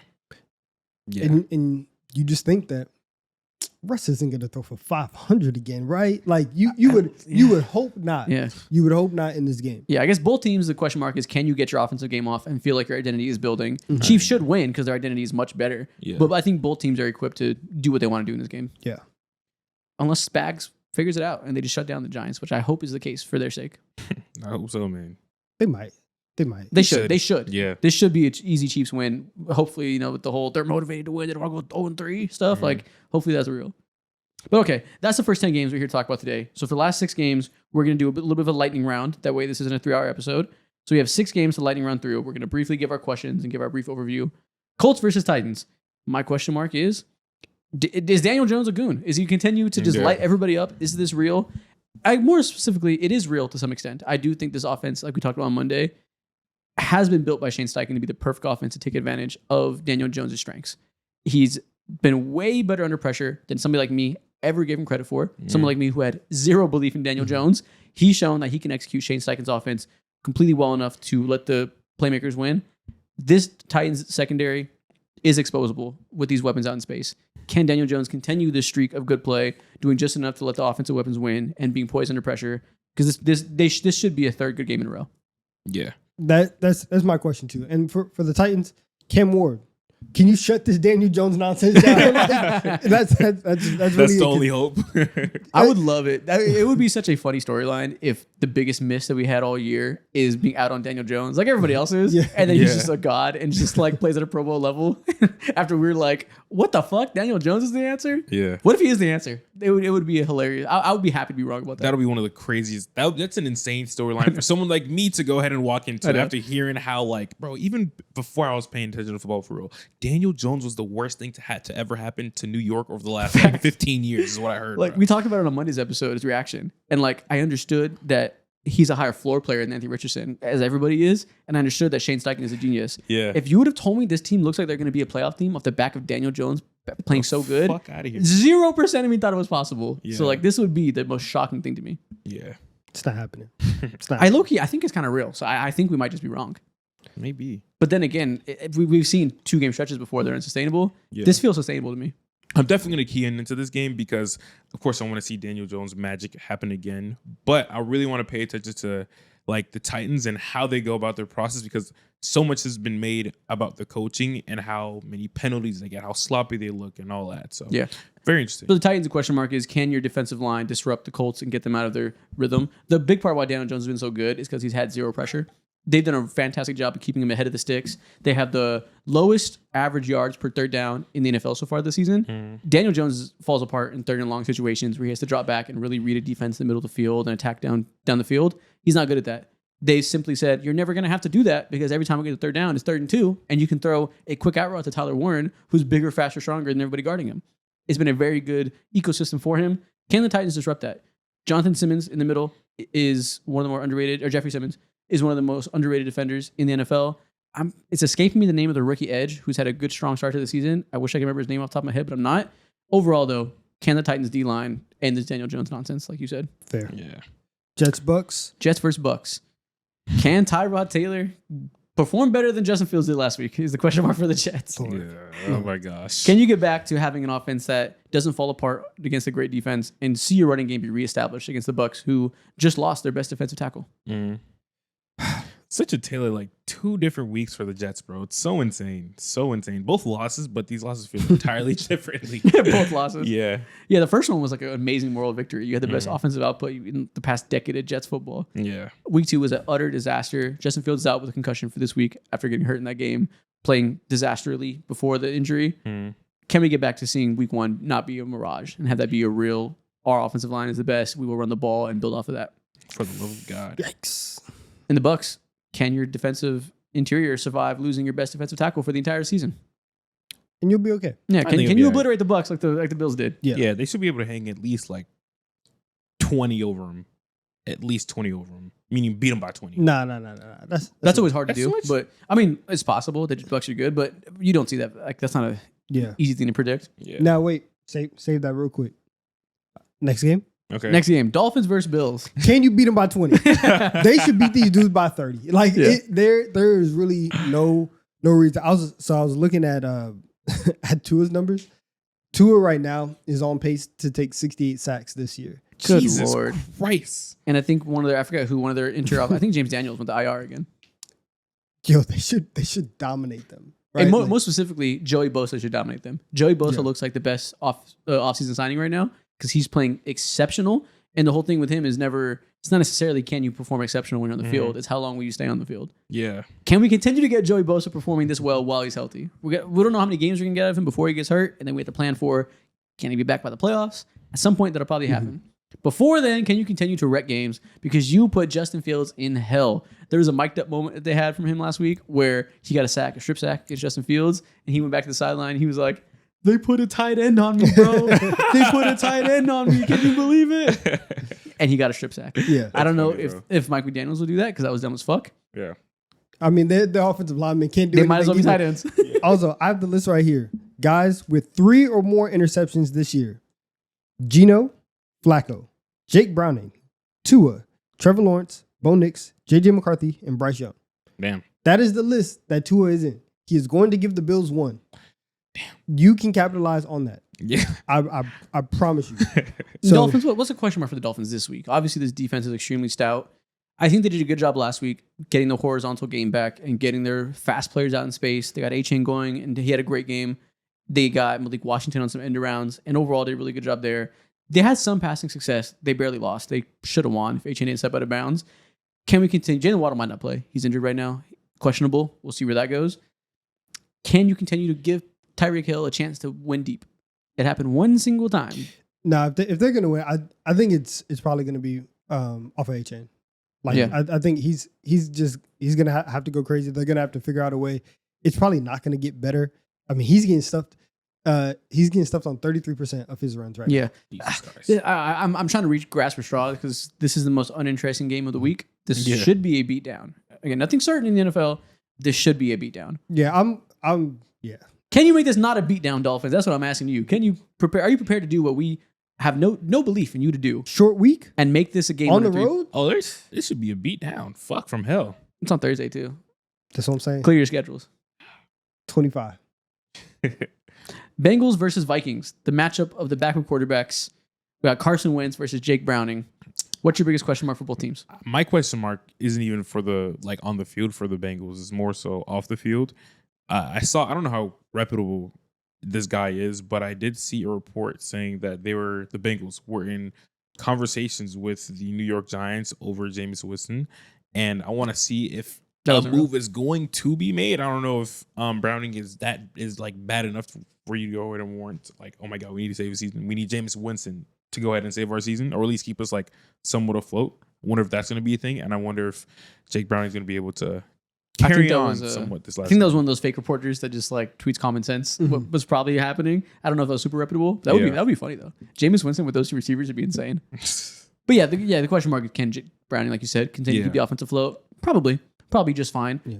But against the Vikings defense, I don't know if just fine is good enough. Hell, man. The real question is, can Chase Brown get it going? Because he has had one of the least explosive running backs in the NFL so far this season. Chase Brown's highest rushing attempt in the season is 11 yards. He has like 10 rushing attempts underneath 10 yards. He's being stuffed, can't get anything going. They're going to need to get something going with Jake Browning back there. Even if he does do a decent job of getting the ball to the receivers, they need a bounce back game from Chase Brown. And against the Vikings defense, where I don't know if that's going to happen because his defense is exceptional. And for the Vikings, KOC, how deep is your bag? Yeah. Right? Like you've Very true. You saved Sam Darnold. You made JJ McCarthy look good for a quarter, right? And you were still able to win a game. Are you able to do that with the 2025 version of Carson Wentz? If you are, I got a raise for you. Can Carson Wentz get the ball to Justin Jefferson? Because so far, JJ McCarthy has not been able to do that with any form of consistency. And, someone like me who has believed in the Vikings all year as being a contender because of my belief in KOC to figure it out with a young quarterback, that's a big question mark. I guess that applies to a backup quarterback that isn't particularly good. If I believe in him to make it work with JJ, I guess I got to believe in him to make it work with Carson. And if there's ever a spot where it can happen, going up against the Bengals defense, perfect spot. Yep. Like we saw last year, honestly, one of the biggest feats from last year, Matt LaFleur figured out a way to win games with Malik Willis. Yep. And so if he can do that, I am sure that KOC can figure out a way to make Carson Wentz look somewhat competent in this game. Mac Jones is looking good. Like all of these, Daniel Jones, we have so many of these quarterbacks who have been cast off because of their bad play, have at least 1 week of like, hey, this guy's not too bad. So I think like it can happen. And the real takeaway is we've never had so many quirked up white boys calling elite plays as offensive coordinators. True. Matt LaFleur, Shanahan, KOC, Shane Steichen. McVay. If you have one of these genius quirked up white boys, you're probably going to be fine. Yeah. It's a good thing to have. I'm noticing. Packers versus Browns. Come on, man. Next. No questions. I try not to skip games in this. I'm sorry. Saints versus Seahawks. Spencer Rattler real. I think Spencer Rattler has shown a lot of signs. It's a growing opinion of people watching all 22. They're like, hey, he is. Maybe they got something here. He can make some throws. This is the game I watched last night, the Saints game. I was watching that before I went to bed. He misses a lot of reads too. He's not good under pressure, and he doesn't keep his eyes downfield under pressure, as most back quarterbacks don't. So that's fine. But when he does identify the right read, he can throw the ball. Like, he has an arm. His accuracy has not been terrible. And the Seahawks defense is tenacious.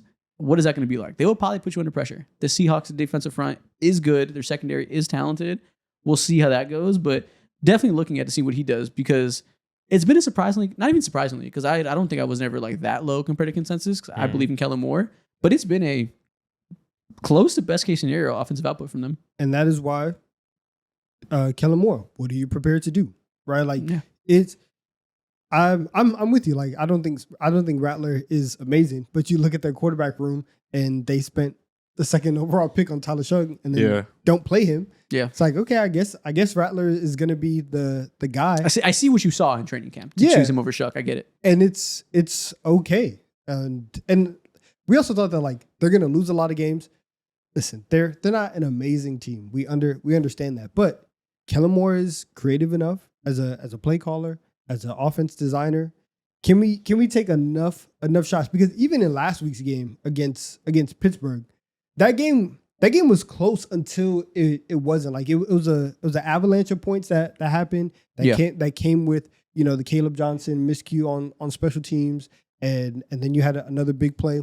But Pittsburgh was in there, and there was an opportunity for the Steelers to theoretically, you know, kind of win that game.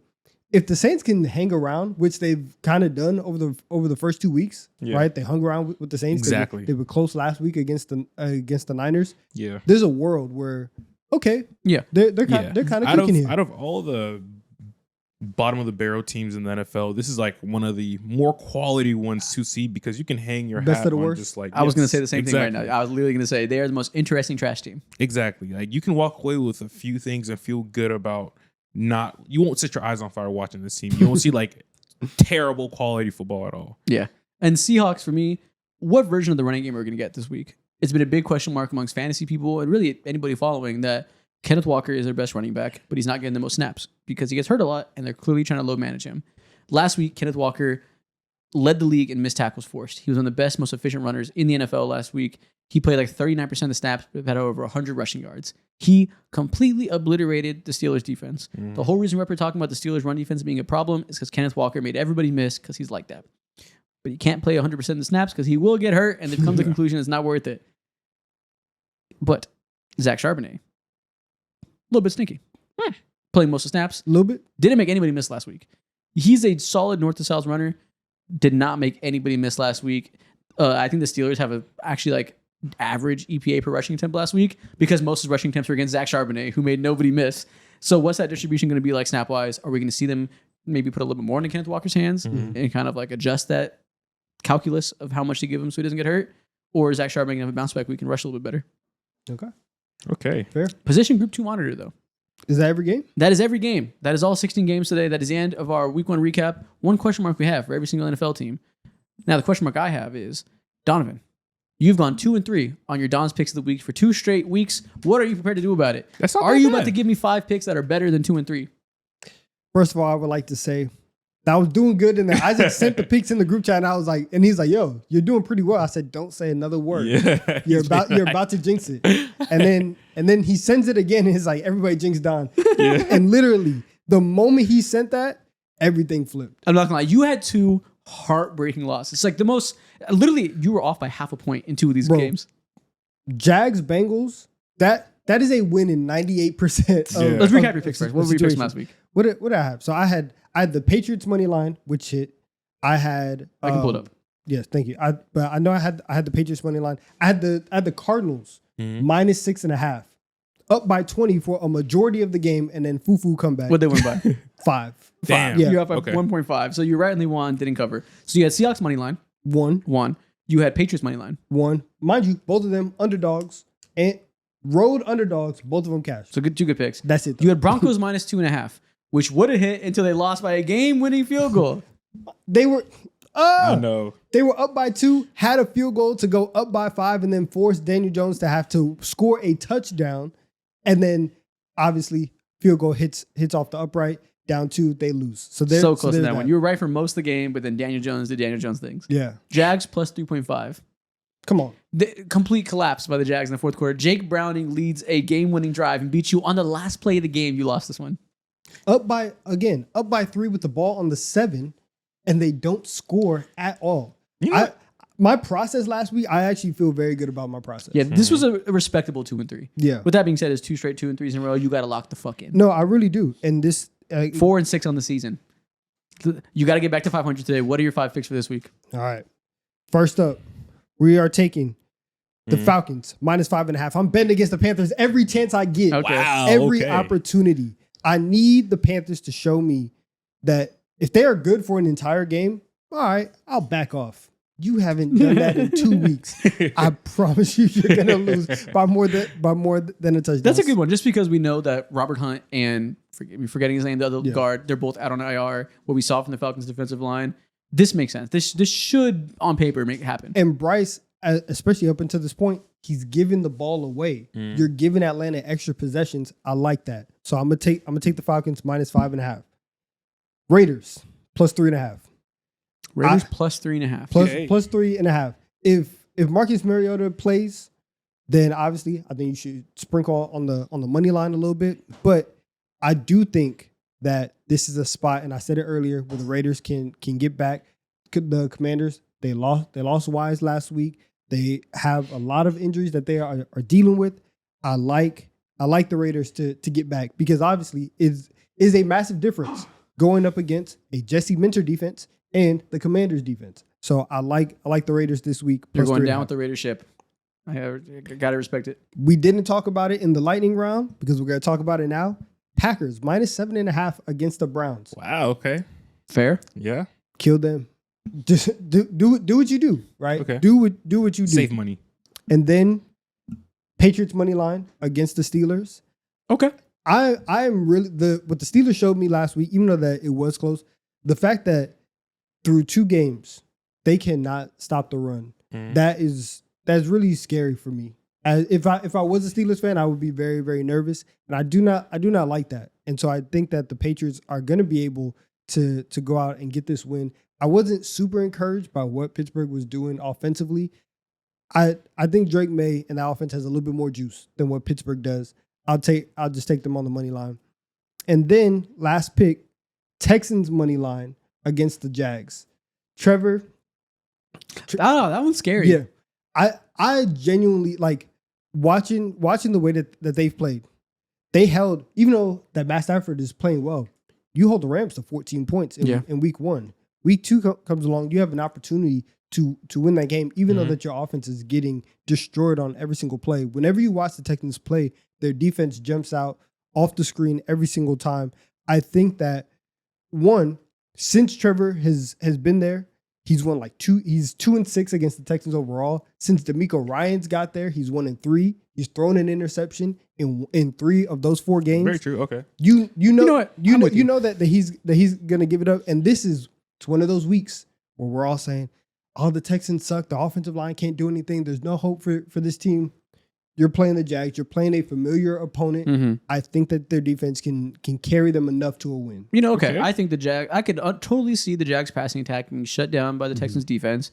And I can totally see the Jags secondary being so bad that the Texans can finally get something off and succeed on offense. So I get that. The Jags, they got 3 interceptions from Jake Browning and lost the game. Yeah. Right? If there's ever a team that finds ways to lose, the Jags are on the short list of teams that we say that about. Okay. So those are my 5 picks. And so to recap, we got the Falcons -5.5.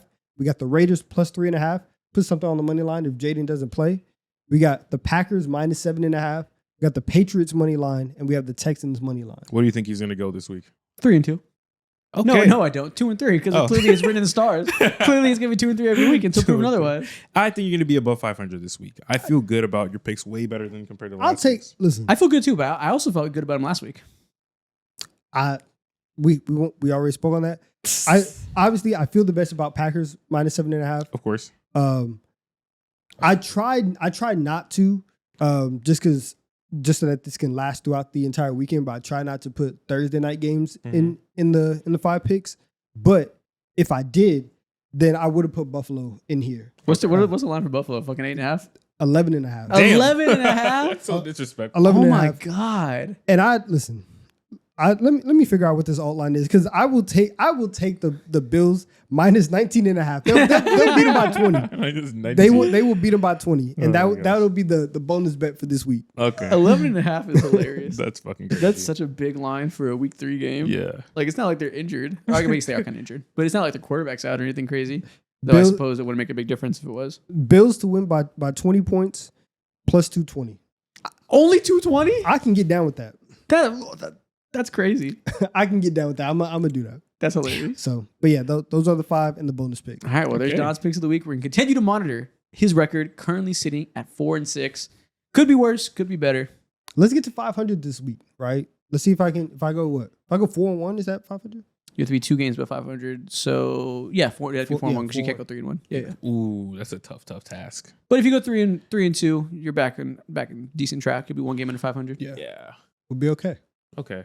I believe in you. 4-1 it is. Let's do it. We'll see How what did can that happen. agree? We'll continue to monitor that. We'll continue to have some TikTok time. To have some fun. It's time to yap. It's time to play some games. Put that crown in the motherfucking air. It's TikTok time. And we rise. Welcome to TikTok time. Today, we're going to begin. What the hell was that? You just scared the shit out of me in the corner of my eye. Sorry, man. I was just marching. I heard I was called. Let's go. Okay. Today, we're going to begin by playing a little game. I'm going to show you some silhouettes of some NFL players, and I want you to guess what you're Hell looking yeah. at. So, all you can see is the outline of their body, and you got to see how well you know NFL body. Okay. Let's see how well we know shapes and sizes, curves of these players. Precisely. I'm glad you understand the assignment. First off, who is this player? Jesus Christ. Okay. Is this current day? No, it's a mixture of past players. It's nothing too crazy I feel old. like this is an old player. Yeah, they Look don't. how high those shoulder pads are. That's what- This is some big shoulder pads. Yeah. People don't run like that anymore. Yeah. Chuck the ball, real fundamental. Now we got Early- running backs holding it out with one hand. No, Yeah. not this guy. Early 2000s. He's jacked. Me. Yeah, Potentially. the shoulder pads, they are really big though, so you can see it being anywhere between 1952 Damn. and 2005. 52. No, those are way different. Wow. Okay. Well, no, you can't, because there was an evolution. They used to not have really big, pads and leather helmets and Okay. stuff. I will say it's post 2005. Is this Rob I lied. Gronkowski? Hell no, it's not Rob Gronkowski. No, it's a running back. Oh, it's a Uh, running back. Okay. I think. Yeah, look who's holding the ball. Okay. Is this Sean Alexander? This is not Sean Alexander, but he's built the same. That's a good pick. It's more obvious than Sean Alexander, I will say. More obvious. But that was a good pick. That looks like Madden cover Sean Yeah, that's Alexander. what I thought. Yeah. You're not far off though. Is it Adrian Peterson? This is Adrian Peterson. The most similar build to Sean Alexander I can Yeah. imagine. The other Okay. swole guy. Nice lob. Yeah, pick that iconic picture. This one's pretty easy. Yeah, he was crazy. He's so big. Look at those fucking biceps. Next up, who is this player? Homie twerking. That angle and stance is crazy. He's working with some. Okay, so this is clearly a receiver after The celebrating. fact, see this and this is, is silhouette is from behind too. that's what I'm saying. It's actually crazy, He's popping his shit. because you can see it from behind on a silhouette. It's like, there really should be nothing there, but everything's there. Who is like audacious enough to start twerking on the Who Who's twerked? that level of disrespectful? Is it an eagle? I forget who twerked. Did AB twerk? He did. This is Antonio Brown. That's Silence fills the room. that's a man who's from Miami. Okay. Why is Miami the one signifier? You know what they be doing now. Deuce Miami be twerking? I never been to Miami. You just went, so I don't know, man. He's I'ma seen some do dudes it. twerk in Miami. Yeah. Okay. So I cannot confirm nor deny. Yeah, I mean, this could only be Antonio Brown. There is no other option here. That makes sense. He was getting into it, hands on his knees and everything. Formation, The form is legs perfect. wide as hell. Okay. Next up, Knees touching elbows is ridiculous. who is this player? Oh man, this Moss is crazy. This feels very very modern day. One of the last like great Mosses that I can remember. Mhm. Justin Jefferson over the Bills. Not Justin This is- Jefferson. This is over 3 bodies. He has to be a big wide receiver. Over to do 3 this. bodies. Look at that. Julio Jones, This is not Julio Jones. Calvin Johnson. This is Calvin Johnson. Yeah. This is an iconic picture. You got to remember this one. Over the Bengals, Jeez. over 3 players. Wow. Simply bigger, faster, and stronger. Wow. Jeez, What a that's guy. crazy. What a man. What a specimen. Absolute This unit. is ridiculous. Yeah, the picture. This is like that shot of Kobe shooting over 5 people. Yeah. And we So need that in the audacious. game. We need that in the game. We definitely need more Calvin Johnsons in the game. Yeah. I will say we can't just pull them out of our ass. We got to have some once in a generation type of bodies. Yeah. We need them. Who is this? Woo! Homie getting kicked? No, He's the No. guy on the right's getting thrown. he's getting thrown. Oh. Think about it. It does look like he's getting kicked in the stomach. Yeah. I'm like, what type of karate Who chop has- is this? This is football. That's man. a crazy tackle. Oh, He wow. drop kicked somebody. Yeah. Like he's in WWE. Straight gut shots. Yeah. I'm gonna lob it to you. Yeah. Who has the greatest stiff arm in NFL history? Derrick Henry. This is Derrick Henry. Okay. Throwing Josh Norman across the field. Oh, that's Josh Norman. That's so funny. Iconic play. This is so man. embarrassing. Dude, his body is horizontal. Horizontal. Completely horizontal. Completely in air, too. And like several feet off the ground. Yeah. Hang time. You'd have to do what Vontae Davis did. I'm retiring at halftime. Yeah. If I get thrown like this, I'm going home. I can't do this. I need to lay down. This sport isn't for me. The game You has know? left me. The game and left it just me. told me. Yeah, I'm off this. Next up, who is this player? Big ass shoulder pads, man. Looks like he's breaking loose. Getting ready to make something Yeah. away. Looks like a quarterback. Left hand, Oh, This is left-handed. Michael Vick. this is Michael Vick. Yeah, that is a good call. Only one man Left-handed. holds the ball with one hand, with Bro. his left hand. Look at the shoulder pad to arm ratio on the left hand. You can fit 2 of his arms into the shoulder pad right there. Different era for sure. That's fucking hilarious, man. So ugly. Those Falcons jerseys suck too. I'm so glad they got rid of them. Yeah. Now the New jerseys also suck, but at least they're not that. They kept these jerseys for a long time. Okay. Next up, who is this man? Bro's a behemoth. He's huge. Rosa Behemoth. Yeah, He is huge. crazy strong. Absolute unit for sure. Let's see. I see the some hair. I feel Got a like I little hang know time? who this could be. Just a little bit. It's a little bit, slightly. Yeah. Yeah, like 8 months of growth. This got to be a defensive player. You telling me Has that's not to a be. quarterback? What quarterback built like that? Jesus Christ. Is this Myles Garrett? This is Myles Garrett. Of course it is. Fucking big Brock Lesnar looking dude. God damn. Brock Lesnar. This is the craziest build I've fucking ever seen. huge, bruh. It doesn't make sense. All that muscle for what, bruh? For to what? play football. What do you mean? to be But you DPOI? need that much? God damn. Have you seen Tackle try to guard him? Share some testosterone to your next lineman, bruh. Fuck. Next up, who is this player? See, okay, now I can just by standing, that person looks violent. On the right?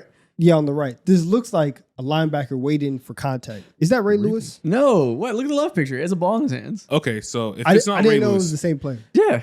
is this Marshawn Lynch? Not Marshawn Lynch. Damn. Look at the build. Look at the legs.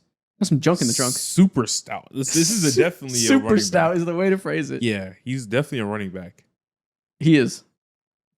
To not mince words. Thick as fuck. Who are the thick running backs, Donovan? Who are like? He's walking my area of expertise. Yeah, exactly. I've been waiting for you to ask that question for 3 months. Yeah, All right? who has like hellacious hamstrings? Who is King Hamstring? Mind you- Who Mind has you, the my team- gluteus of Maximus? Mind you, my team is just starting to stack running backs like this. Yeah, Saquon, Not Saquon. AJ Dillon. Not AJ Dillon. Listen, everybody talks about Saquon squads. AJ Dillon has Oh, yeah. Imagine AJ Dillon, but imagine him shorter and thicker.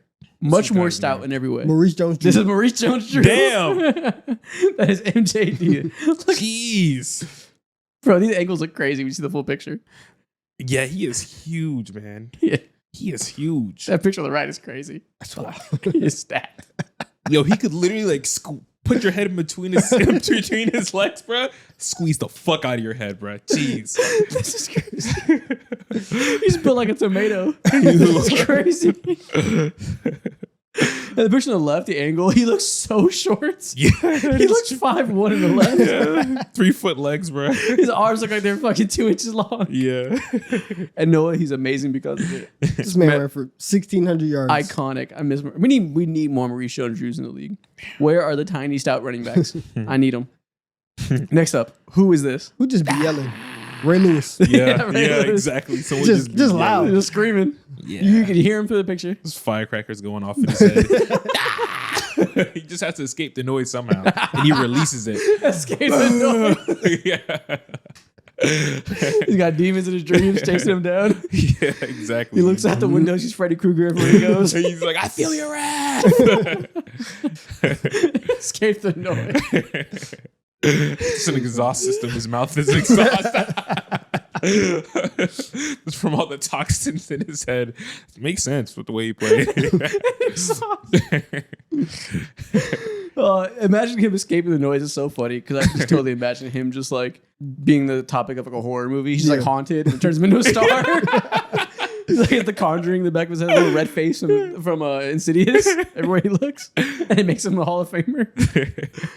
Next up, who is this player? Mind you, that's the plot to him. Like We'll see. I haven't seen it yet. Huh. who's Okay. spiking.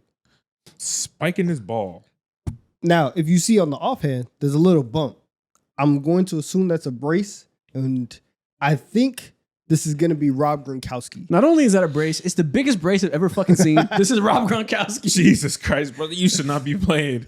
That is a mechanical arm. They tried to stop him from playing. They hit his head, they hit his knees, they hit his elbows. Yeah. Just straight targeting every single play. and you know what? Unbreakable. Oh He my persevered. gosh. This is Rob Gronkowski. And that's why he's the greatest tight end of all time. Mhm. And I will not hear otherwise. Mm. Next up, who is this player? Oh, Okay. yeah. That man fat. That man Yo, is- his head shape that is man hilarious. is big. It just looks like the tip of my thumb, bro. He's gigantic. And you know what? It makes him amazing. Vince Wilfork. This is Vince Wilfork. Damn. This is unironically one of the most effective bodies in football history. How And I'm big is he? this is the last of a dying breed. We don't have Vince Wilforks anymore. At Oh, all. now you want your defensive tackles to be athletic, be able to run side to sideline, defend an RPO. No, give me the biggest motherfucker you can find and tell him to carry 3 holes. That's what I'm saying. Go eat a man. burger and play nose tackle. Let's get back to our roots. We're literally losing recipes, and that recipe is gigantic I defensive promise you, tackles. he had the recipes. Oh, Jesus yeah, all of Christ. them. All of them. Never forgot him either. Can you guys guess his 40 time? No, 5'4". 6. 508. Man, 508. Yes. How much does he weigh? 325, apparently. Well, that was at During his the rookie time year. of Oh, yeah. drafting. By Yeah. this picture, it's about 380. This is decent. This is the end of his career. Damn. Oh my goodness. This is a good, like, 370. If there's ever a person to call an absolute unit, it is Vince Wilfork. I need to see what he looks like now. I wonder if Oh, he's skinny now. He lost tons of weight after he retired. he lost all of it. I mean, not skinny, Not all of it. but like, yeah, he's normal. He's not a football player anymore. He doesn't need it. It's like offensive lineman. Yeah. They retire and get skinny. That's what Dude, Vince he Wilfork looks did. great now. Damn. Okay. Yeah, no, this is for utility. Like, this is on Yeah. purpose. Like, this is not, like, this is 100% on purpose. Look at that, man. Oh yeah. Yeah. Yeah, wow. no, it was great. He's fucking morphed. Good for him. Next up. Oh, no, that's the last one. We're ending with Vince Wilfork. What a beautiful way to go out. Man. Never forget. And he was mad at athletic too. You guys remember the Hard Knocks clip? He made a field goal to end practice. No, I don't remember that. He made a field goal to end practice? Wow. Good for him. Yeah. Okay. Like that. Is there any more Vince Wilforks today? Like, who's the closest thing to Vince Wilfork? Who's the fattest man in the league? Exactly. There's that one, It's there's that one me. guy the Bucks drafted who was like 425, but they cut Oh, him. yeah. Apparently he didn't get no burn. I remember it. Yeah, they cut him. They told him to go out there and walk around the heat for a summer, and then they cut him. He spent 2 months doing suicides, and they cut him. He said, "Nah, I can't do it." He didn't even practice. He couldn't practice. He was too big. He just walked around. Oh, my God. Yeah. He was like 450, bro. He just walked around. Wait, let me see. He was like, there's no picture, just the article, but he was like 6'6", 450. Dude, he spent training camp looking around, and then they cut him. It's crazy. Yeah. Is that the one who went to Florida, right? Yeah. Yeah. Yeah. I'm guessing they signed him to their practice squad, but I don't know for sure. Oh, my gosh. See, and that's also what's wrong with the world today because he was like 400 pounds. I think he was like 421 at Florida, wearing number 21.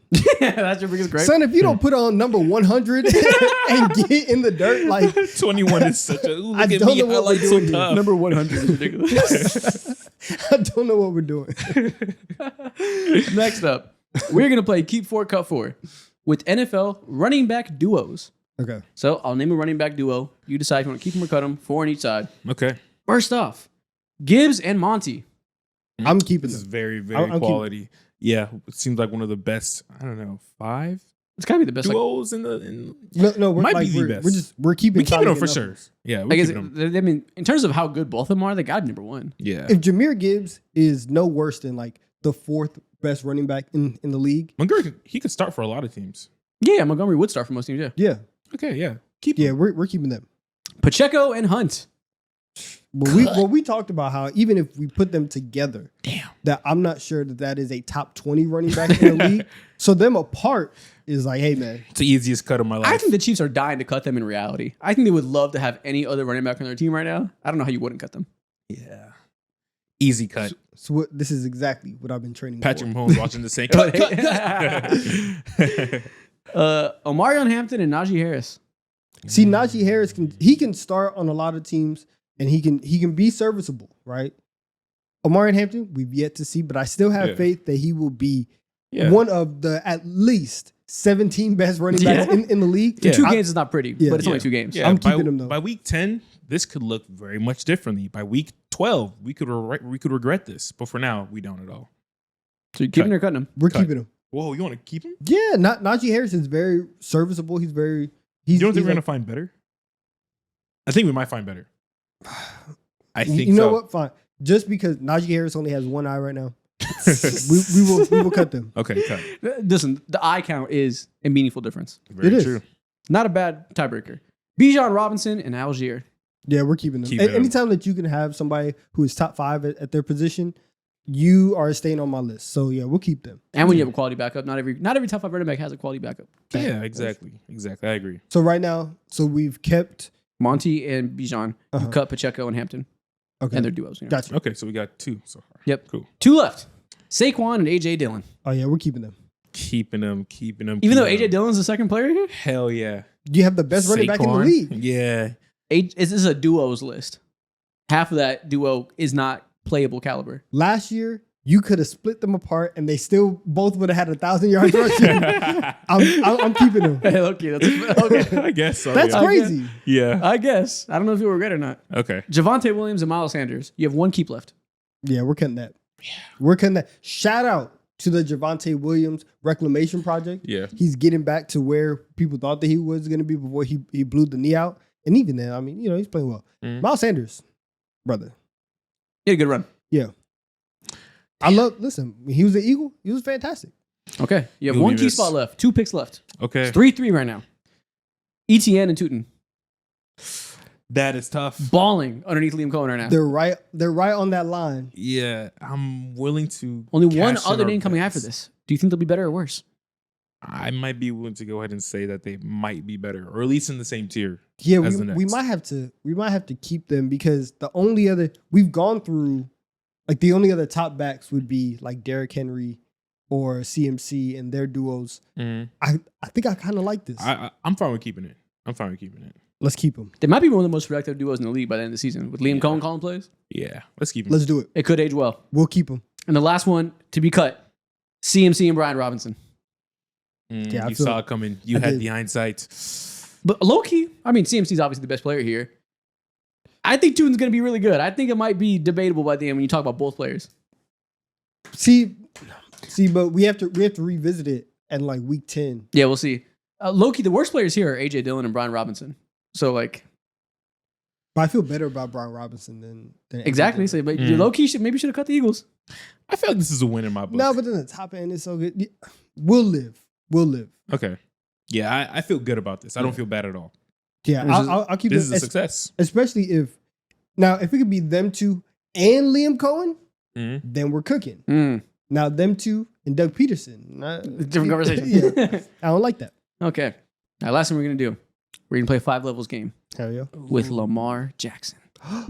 We've played this game time and time again, but this time around, you are correct. We are going to play a 5 level game, but this time around, Lamar Jackson edition.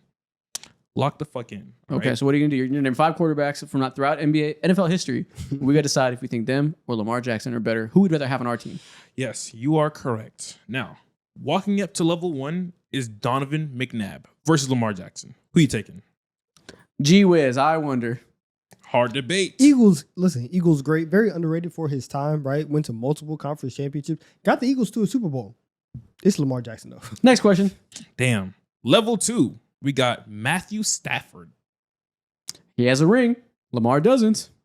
Therefore, he's better. X equals Y. Yeah, you got a comparable arm. I mean, that's true. All right, Matthew Stafford gets it. You know what I'm saying? I can't argue with that logic. Yeah, I know you can't, That's Mr. tough. Eagles fan. That's tough. But no, Lamar Jackson's better. Shout out Stafford. Great peak. Fantastic player. Got that ring for a reason. As soon as he had the ability to, I think even in that year, Sean McVay would have picked Lamar Jackson over him. We got level 3, Brett Favre. Gunslinger. Our first MVP caliber player compared to. This is where it becomes a conversation. Didn't Brett Favre commit fraud? What? Didn't he commit fraud? Oh, yeah. He's scammer extraordinaire. He is scammer extraordinaire. And he's scammered the impoverished people of Mississippi. Lamar Jackson might be a scammer. Might be a scammer in his own right, too. What does that mean? It's not leading up to expectations, not leading up to hype. Oh, scamming Baltimore Ravens fans. I think it's their See it in year. your hearts and souls. I don't know. But Brett Favre is scamming like the actual people in the streets. I don't know. It is still Lamar Jackson. Okay. Yeah, I think this is one where I guess you could have a conversation, but it's Lamar Jackson, I think. Okay. I would feel comfortable, especially in the modern NFL. If that's what we're doing, I'll pick Lamar. And if there was ever anybody where you could be like, yeah, they were wilding out in the playoffs. Brett Favre is that guy. Like Brett Favre got his Super Bowl in 1997. He retired in 2012 and threw interception after interception after interception in the playoffs. Yeah, Lamar is a much more safe player. Despite it would be, I'm sure people would disagree. It would be easier if Lamar got it done in the playoffs too. I still would rather have Lamar. Okay. I guess that's a simplistic conversation. Let's make it even harder. Level 4, Drew Brees. Fuck. I do think Lamar has played himself into like top 10 of all time talent conversations. Drew Brees is one of the best pocket passers of all time. Got it done in the playoffs. Has a championship. One of the most accurate quarterbacks of all time. Talk about talent for talent, though. We all know the like when it comes to resume or actual accolades, it's not there. Drew yet. Brees is pretty goddamn talented. He's kind of a genius. I don't know. Lamar, I'm trying to fight for you right now, buddy. I think this is the line where if you want to tell me that because Lamar might be one of like the 3 best regular season quarterbacks of all time in terms of production. If you want to tell me that you think he'll eventually find his way to the Super Bowl, you'd rather have that in today's NFL than Drew Brees, I'd understand. But Drew Brees is too accomplished for too long of a time for me to not pick him. He goes Drew Brees. You have a say. If I can get one Super Bowl appearance, I'll take Lamar Jackson. When he finally gets there, we can give him. Right? Well, appearance. You don't have to win. And No, just doesn't get there. Okay. just get there. However, he has the rest of his career to do that. Yeah. And when that happens, I'll gladly take him. I have to go Drew Brees right now. Yes, exactly. You have a single just smidgen of playoff success. Yeah. I'll put you in Drew Brees combos. Not there yet. Damn. Okay. But just know I'm waiting. As soon as he gets done, I'm pushing propaganda. Oh, yeah. I will be Lamar Jackson's biggest fan. I have the script written out for what I'm Oh, yeah. gonna We say. ever talking much ready? We're talking in the Discord with the other Lamar Jackson fans. We're ready to push propaganda across platforms. Yeah. You guys in the streets of Baltimore like that? Oh, yeah. We're ready. We're ready. There will right. be disgusting discourse had, and I will guide it. Damn. That sucks. At level 5 was Aaron Rodgers. Is he Don't think sniffing he's that? getting there. Damn. That's probably a little bit too rich for my blood. He's not there. He better get 3 Super Bowls. Damn, really? Then we'll have a conversation. Damn. He really only needs one, and then I'll be like, yeah, he got it. He got it? No. Whoa, really? If he gets one, that's If he gets one, I would take Lamar over. I think I would take Lamar over Aaron Rodgers. that's insane. You think there's Why? no It's like, Aaron Rodgers. It's the pathway? most like the top 3 most talented quarterback of all time. So like, it's not like we're talking about him versus like, I don't know, John Elway or someone who's like really good and very talented, but there's a few others you think are more talented. This is a guy who has an argument for the most talented. If Lamar's already in the combo for, let's just say top 5 best. He's not in the combo for top 5. Hold on. Top 5 like It's not true. like not overall, like just straight like regular season. I know what you're saying. He's not there what I'm saying? yet. Like if you can kind of Okay, get straight there. regular season. Okay, you sure, can- sure. That's the only argument that can be made about Lamar right now. Yeah. You can kind of get there. You get one ring, which for all the other guys, they had one run that got them their ring, and then they finally got to wherever they needed to go. If Lamar gets that ring, I would not be shocked if afterwards, especially if he has one of those runs where it's like Lamar's doing Lamar things and Yeah. they just don't like fall into it, whatever. If he elevates, they get the Super Bowl ring. I can definitely see myself saying like, yeah, I think I'll take Aaron Rodgers. I mean, I think I'll take Lamar over Aaron Rodgers. Nah, I would need to see like Lamar get his ring like this year or whatever, and then have like the next 6 or 7 years where he's like continuing to be that type of playoff performer, and we see that for extended time. Then I can be like, okay, maybe they're the 2 or 3, like 3 of the 4 most talented you've ever seen, and there's comparable levels of playoff success, etc. I can understand it. Lamar is that good; he can be in the convo, but off of one ring, then he's getting from like 11th best quarterback of all time to like 8th or whatever. Damn. And Aaron Rodgers to me is solidified top 3. I mean, he has 2 MVPs. He's probably going to get another one in the next 3 years. Yeah. All things that you can say about Aaron Rodgers. No, I understand that, but How like many MVPs does Aaron Rodgers have? 4. It's a lot of fucking MVPs. Like, It is. one ring doesn't do it for Lamar, but he got something in the striking distance. I mean, Rodgers only has one ring, and like he has plenty of also like playoff failures on top of that. Ask Skip Bayless. He convinced me. It wouldn't be No, it's the insane. arguments for Lamar. Honestly, Aaron Rodgers is like the one player that the Lamar regular season arguments and like carrying arguments don't necessarily get him over Aaron Rodgers because he has the same arguments. But then the obviously Aaron Rodgers has like the arm talent and everything. Lamar has that on the opposite side where you say like this is the best running quarterback that we've ever seen. And so Sure. like he singularly has that. As his arm has started to get better and he's been like a great passer, you add that. It would be there. Close. It would be a fun combo. Okay. And that's the end of this episode. If you're still here, comment the thing you hate the most about the Eagles. Yeah, I want to hear that. Hell yeah. We I were wanna running hear over on this Comment the episode. worst thing about the Eagles. Let us see that. Spam it in the comments. Yeah. We'd love to see that. Don will be taking notes on But ways. nothing about the tush push. That's too in the moment. You I have to just- realize that Tush Push celebration is nasty. No, I genuinely like love that. Of course you do. You are nasty. You are. I just got icked by you. Ugh. You love that?